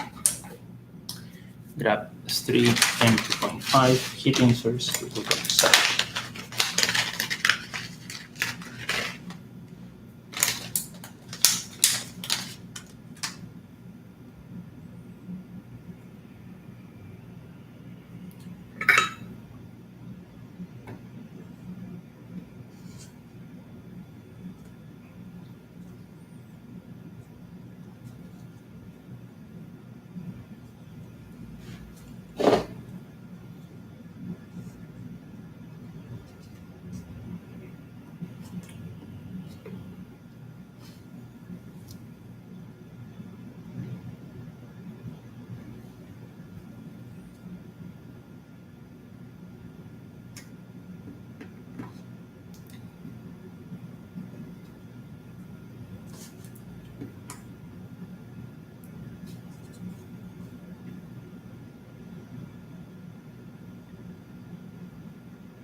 Right. Oh, that looks pretty good. I'm gonna put the see if we can. That should be tight there. We need it to be tight because there isn't a lot of clearance between here and the top of the nook. And we need the screws to reach at least a teeny bit to hold the PCB in place. And that's a little trick we're doing here is that the heat inserts, we're gonna screw them from the top of the back panel, but then we are using the bottom of the heat insert from the other side to hold the USB females. Those are kind of working double shift USB heat inserts. Yep, that holds. That's pretty good. Right. Yeah. So now we can retire this one.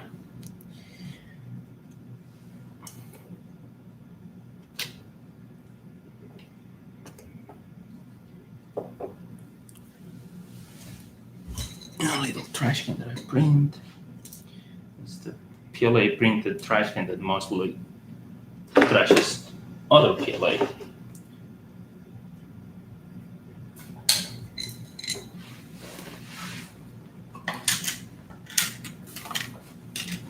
Okay, this is almost assembled. Put this up here.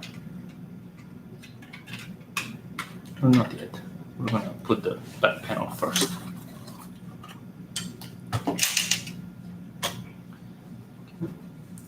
Everything is cleaner and better than the stream I did, which is unfortunate. I wanted the stream to have a final version. but it is what it is.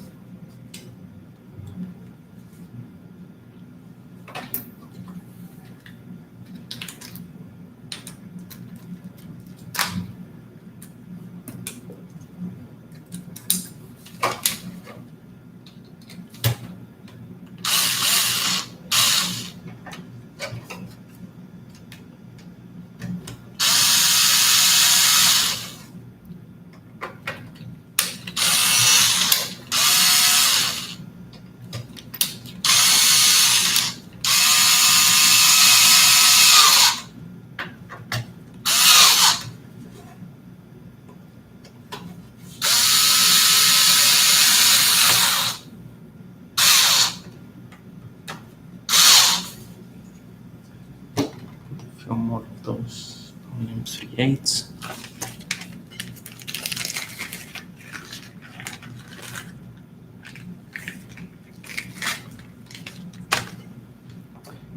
This time I'm taking it way more calm and relaxed, and I'm putting all the screws. Last time, to save time, I only put the necessary, just like a third.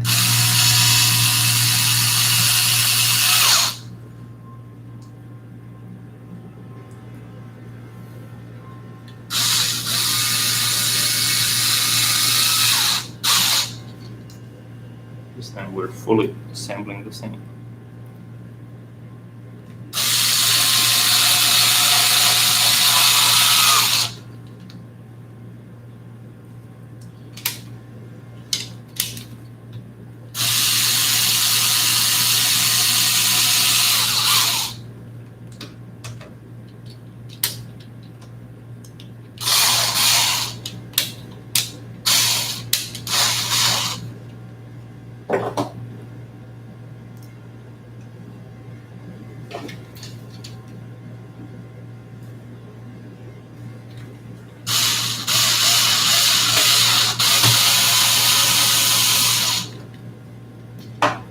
Right.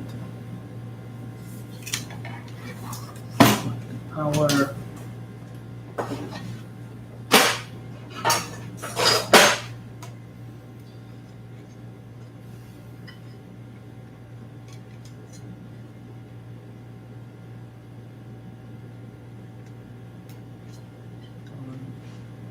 Okay.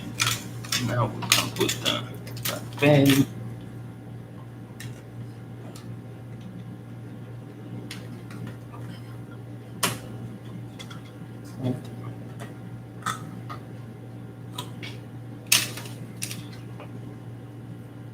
Covering the screen, and we'll basically be done.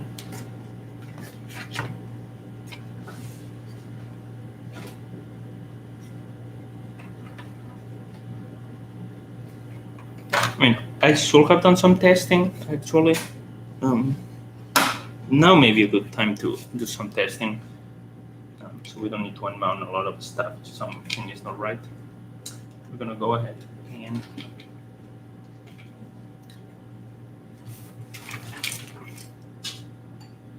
to plug the things for a test run.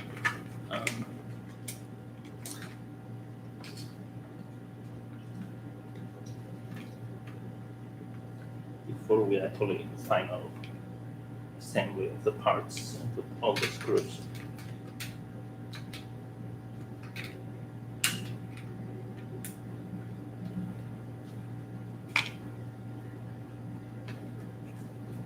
Okay, screen is plugged. All right, we expect the Pi to not work because the PSU sometimes, but we didn't remove the batteries. If you remove the batteries, the PSU has a safety thing that it just dies after 3 seconds, and you have to remove a pin and then put it back. But we didn't remove the batteries, so it could work just like that.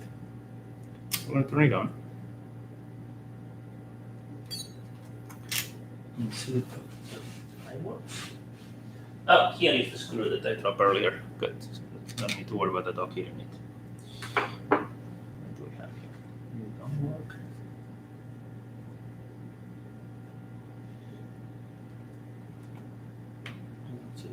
Screen didn't go on. It's not a great sign. Oh, it turned itself off after 3 seconds. So we did enough changes that it triggered that safety thing. So basically, when that happens, and that is because that is the GigWorm X728. I have no idea how common that is for other PSUs. Basically, you need to get access to the PSU, which in our case means remove the hacker hat from Pepperoni.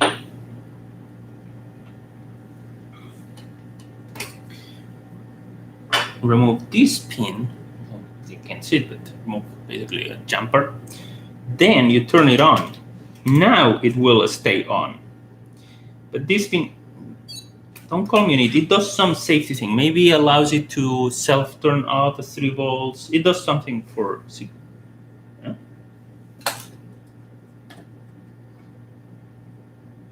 Why is it staying on? Expect it to stay on now.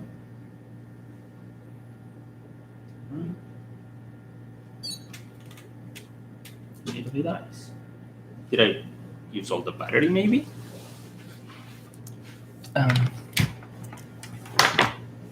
I made this barrel jack to USB cable.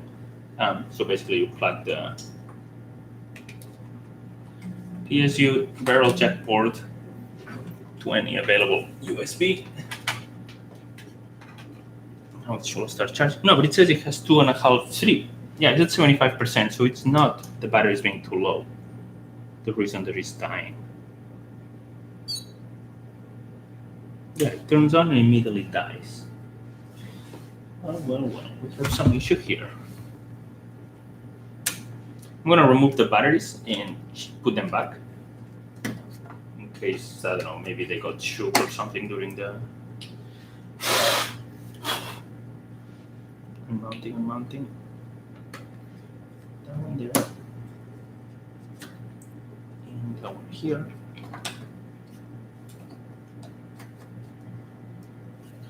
Let's try once more.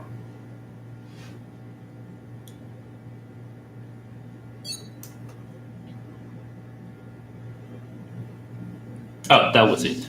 Okay, so I guess maybe while moving the pipe between the two parts, the batteries moved a little. Okay, so now that it's on, we can, after it's been on for 3 seconds, you can put this clip back in, then it'll just have this extra layer of security, which I forgot what it does. It can be checked on the wiki of GigWorm. Okay, so the pipe works, that is good.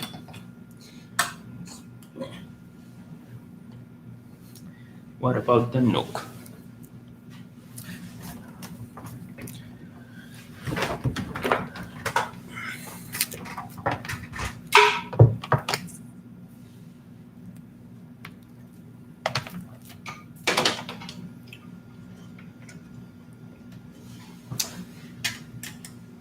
Nook comes on.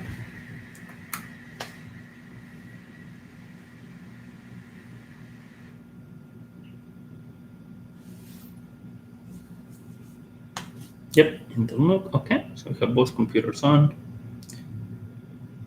Things looking good.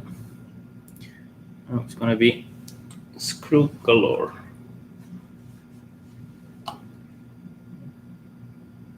Shut down. The Nook is gonna do a normal shutdown like a normal computer. Pi is unable to do a shutdown like a normal computer, so we're gonna do log out, shutdown. But we know it's not gonna go turn off because that's not how the Nook works. So basically, you cannot see the LED for the Nook is already off. For the Pi, it stays on even though supposedly off. So you have to kind of hold it for 7 seconds to have a full shutdown. So you activate now the computer. Now the both computers are proper off. All right. So now we can unplug the screen. Good just for testing,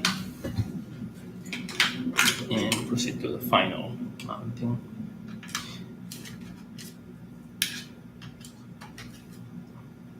So just like go through that.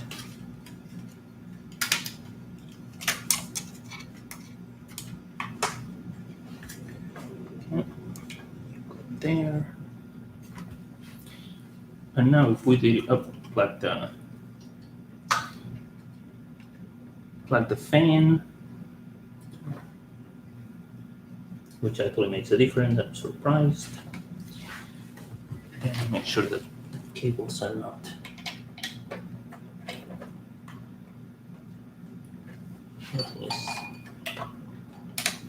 out.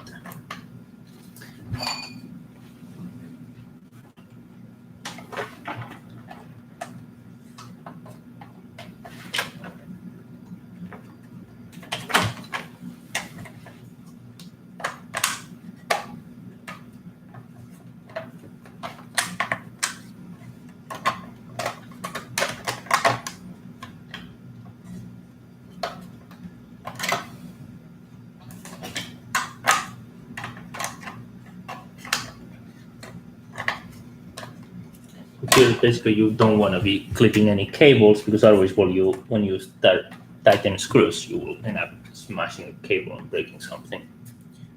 So everything should kind of just fall into place on its own. If it doesn't, just look around to find what cable is clipped. I'm having the feel that yeah, we're clipping the cable for the fan right now. Everything else seems to be fine. I'll just push it in.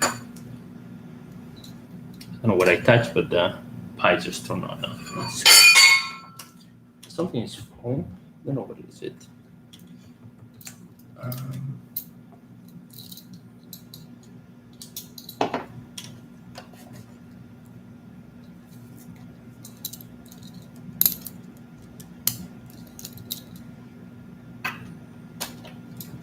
Fan cabling.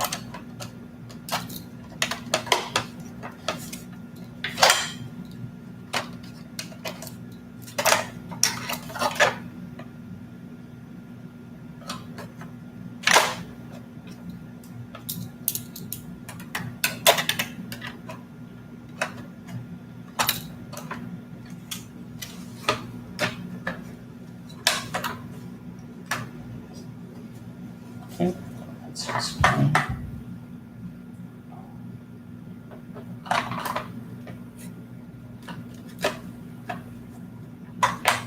So there is something being clipped. That's why there is this movement. I have to find what the cable is being clipped. I have the feel that I have to improve the cabling for the fan. I feel the cable of the fan is clipping something.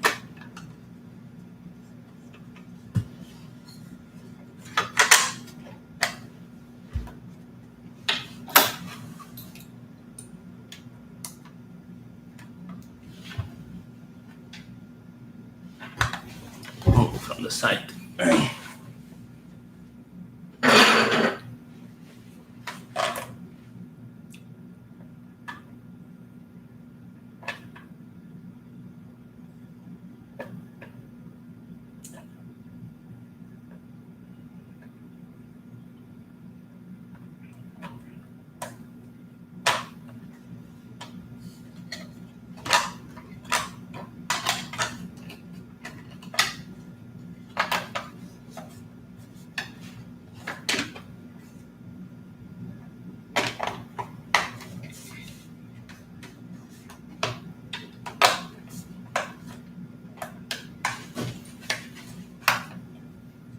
Okay.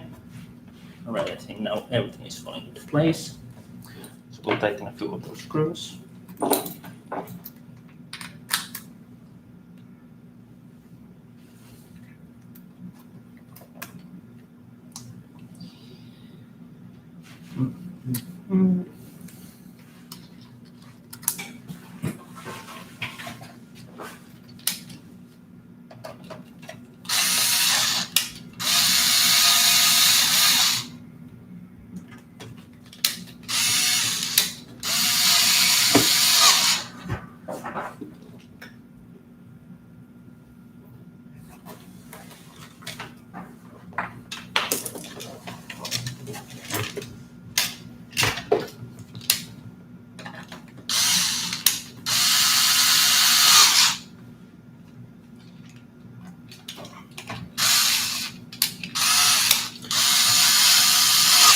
So what I do with these screws is first I unscrew it a little to make sure that kind of gets into the right place, and then unscrew it.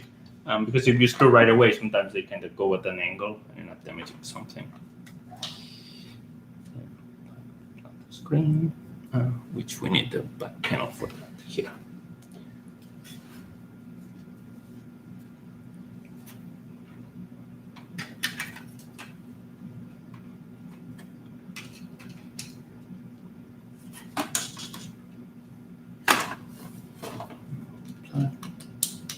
Power to the screen and image to the screen.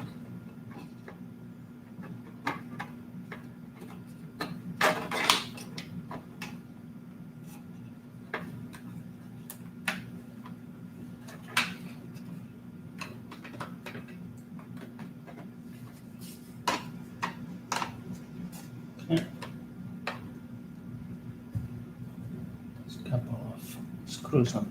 This is a risky thing when I put the screws on the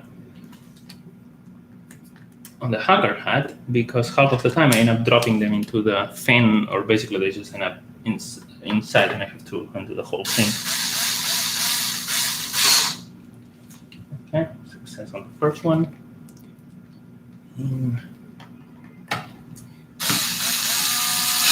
Success on the second one, so that's great. We'll find a head for that guy.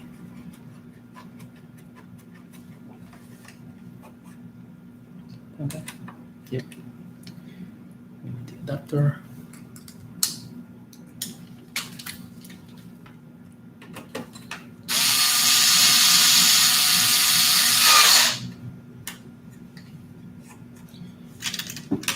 Okay, everything looks in pretty good shape.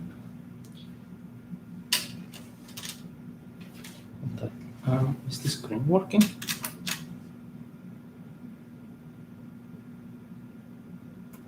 Oh, it's lighting up. Maybe I missed it up. 2, 3. 1, 2, 3. Oh, perfect. Okay, everything works. Touch works. Great. I'll tighten a few more screws down here.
The number of screws I use is pretty ridiculous.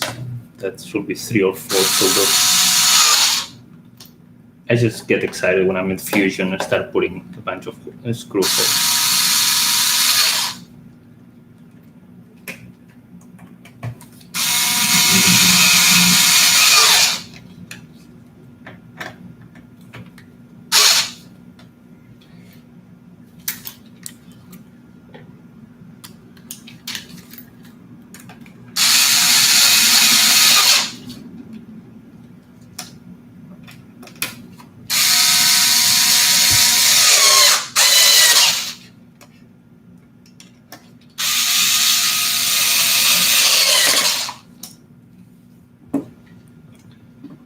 Right.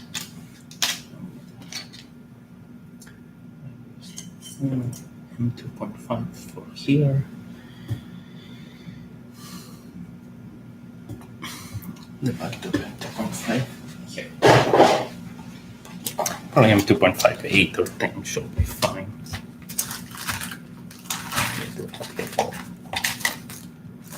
M2.56, that's a little short. 2.58, yeah, we'll go with 8.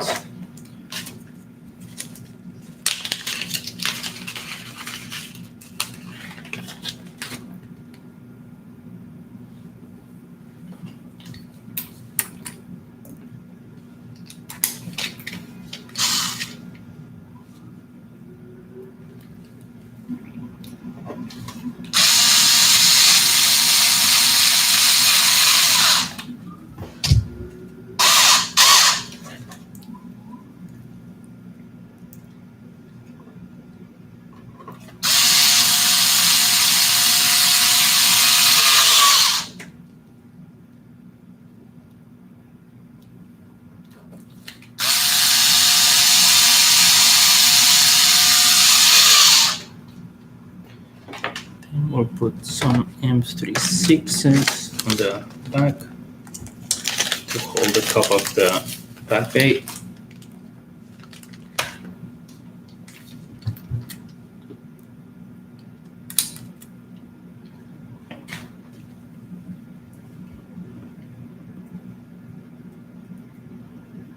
That's the one.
That's well secured.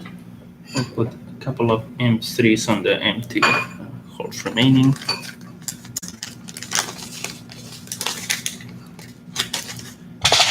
I'll try M310s. If that's too big, I'll just use M38s. Let's see, M310s are going to be too long. Let's get M38s. Oh, that's what's falling there. The extrusions keep making noises.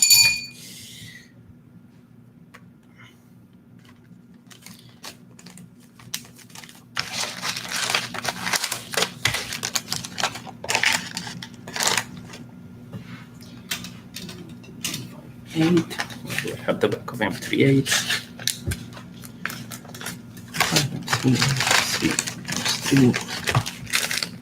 Here they are. Put 3 more.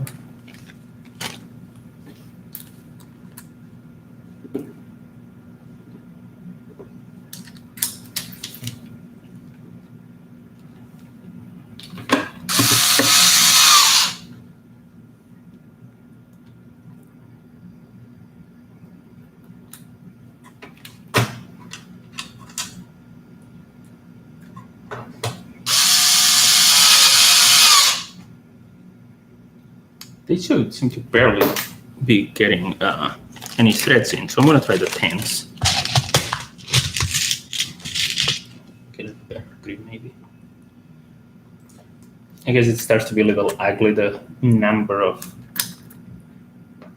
screw tops that are in this build. It's ridiculous.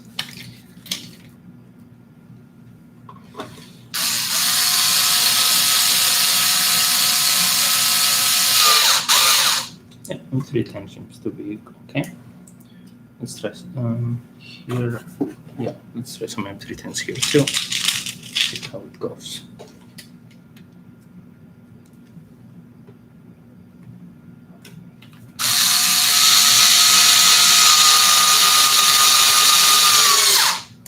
Right, it's pretty solid.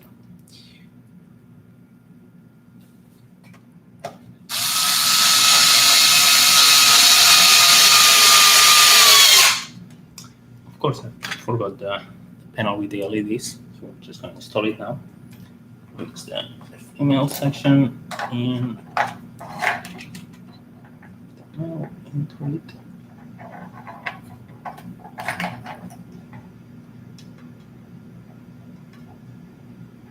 There. We have the LED on, telling us that we're using the PI system at the moment. We know that because the NUC is off.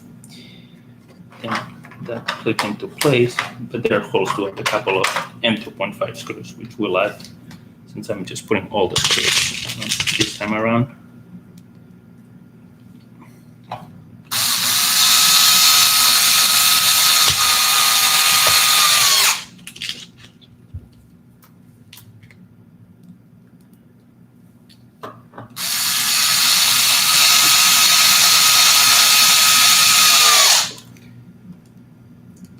I guess this video, the amount of noise from the screwdriver is the main character.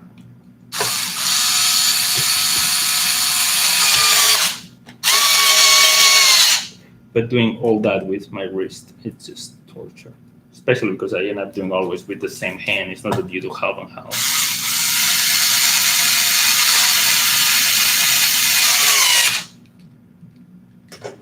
A couple of 2.5, 6 or 8 will be enough for that.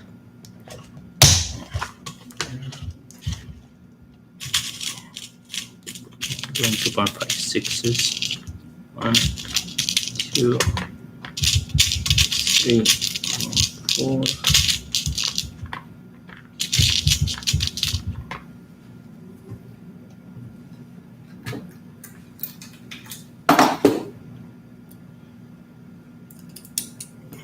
There.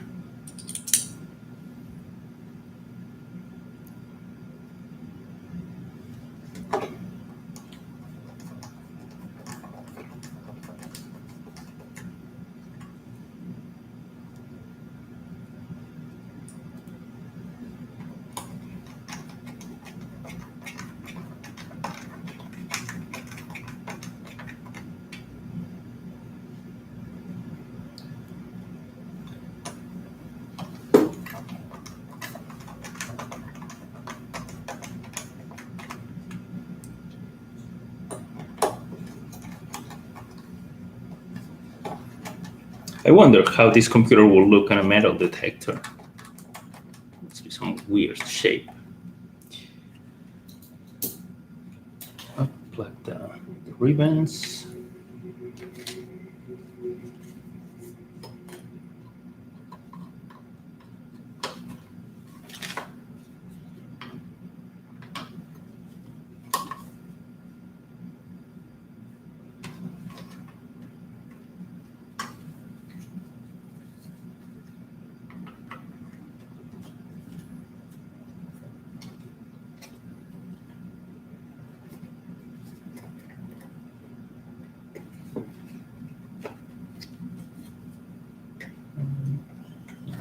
Did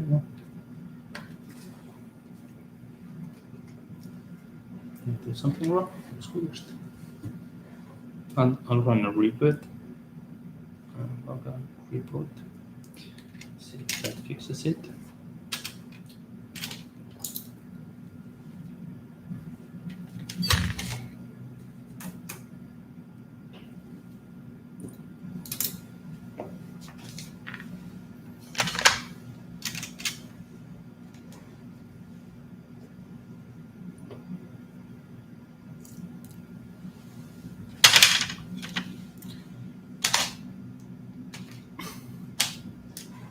Yep, cool. We have battery up. Now, what I may want to do now, because there was a guy earlier on the hardware channel, I believe, asking if it's through a KVM switch. So I may do the thing that you share a YouTube video and you kind of share it at a specific time, and I'm going to do it now. It's been going for over 2 hours. And I'm going to use that to show them how does the KVM switch work. We're going to plug now the power for the NUC, so that's 19 volts. Right there in the back. Turn the NUC on. I don't know exactly how well you'll be able to see the whole thing, but I'm not going to mess with the camera since it's been working.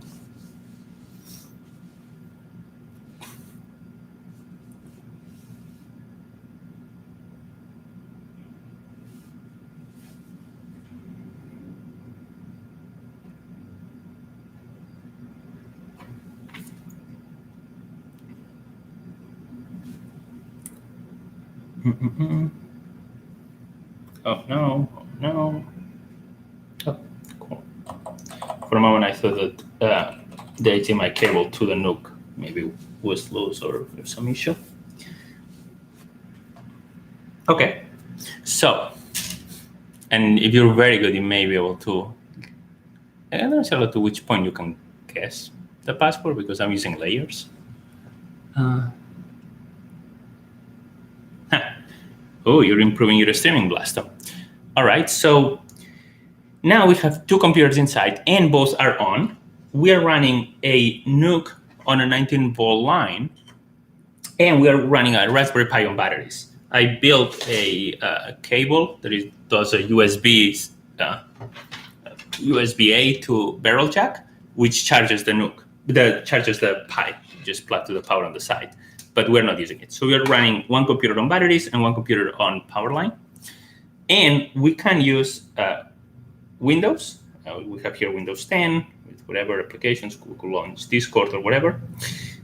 If we click the switch, KVM is routing the screen and the keyboard to the Pi, and now we are on a Raspbian system. This applies to the screen, the touch screen, the keyboard. So now it's upstairs. We can do here. Hello. And applies also to that port on the side. Meaning, if now we grab here a mouse.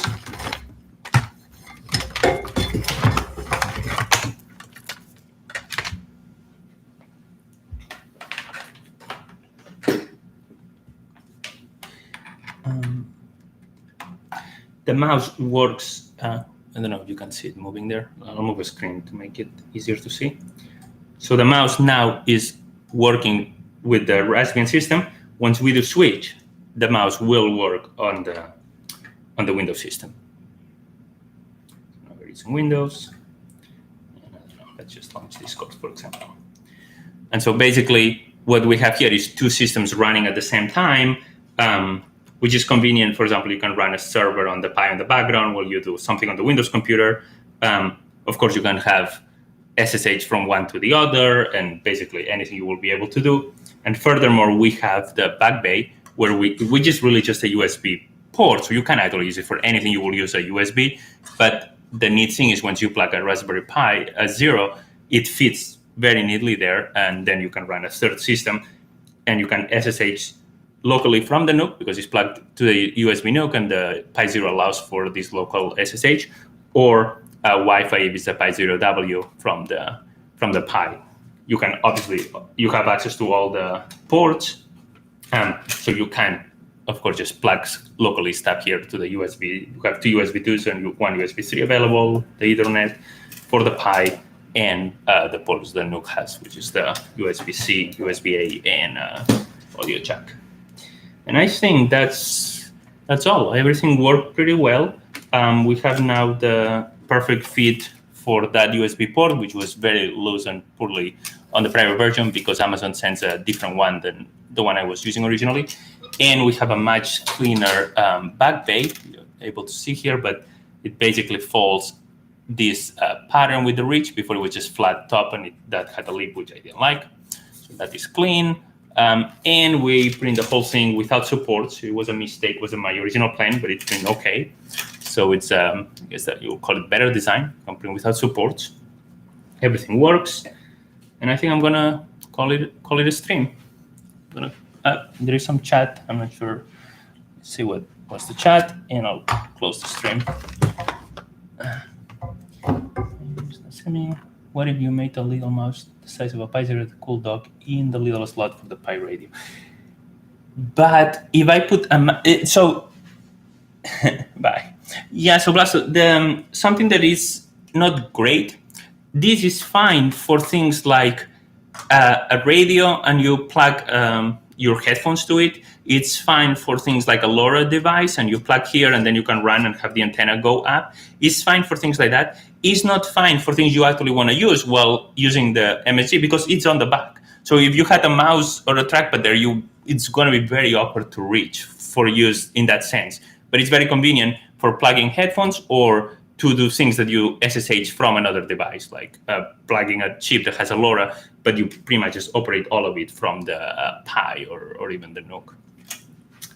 Cool. All right. I think that should be for the question, and I'll kill it here and stream. You'll stream will stop immediately. Sure.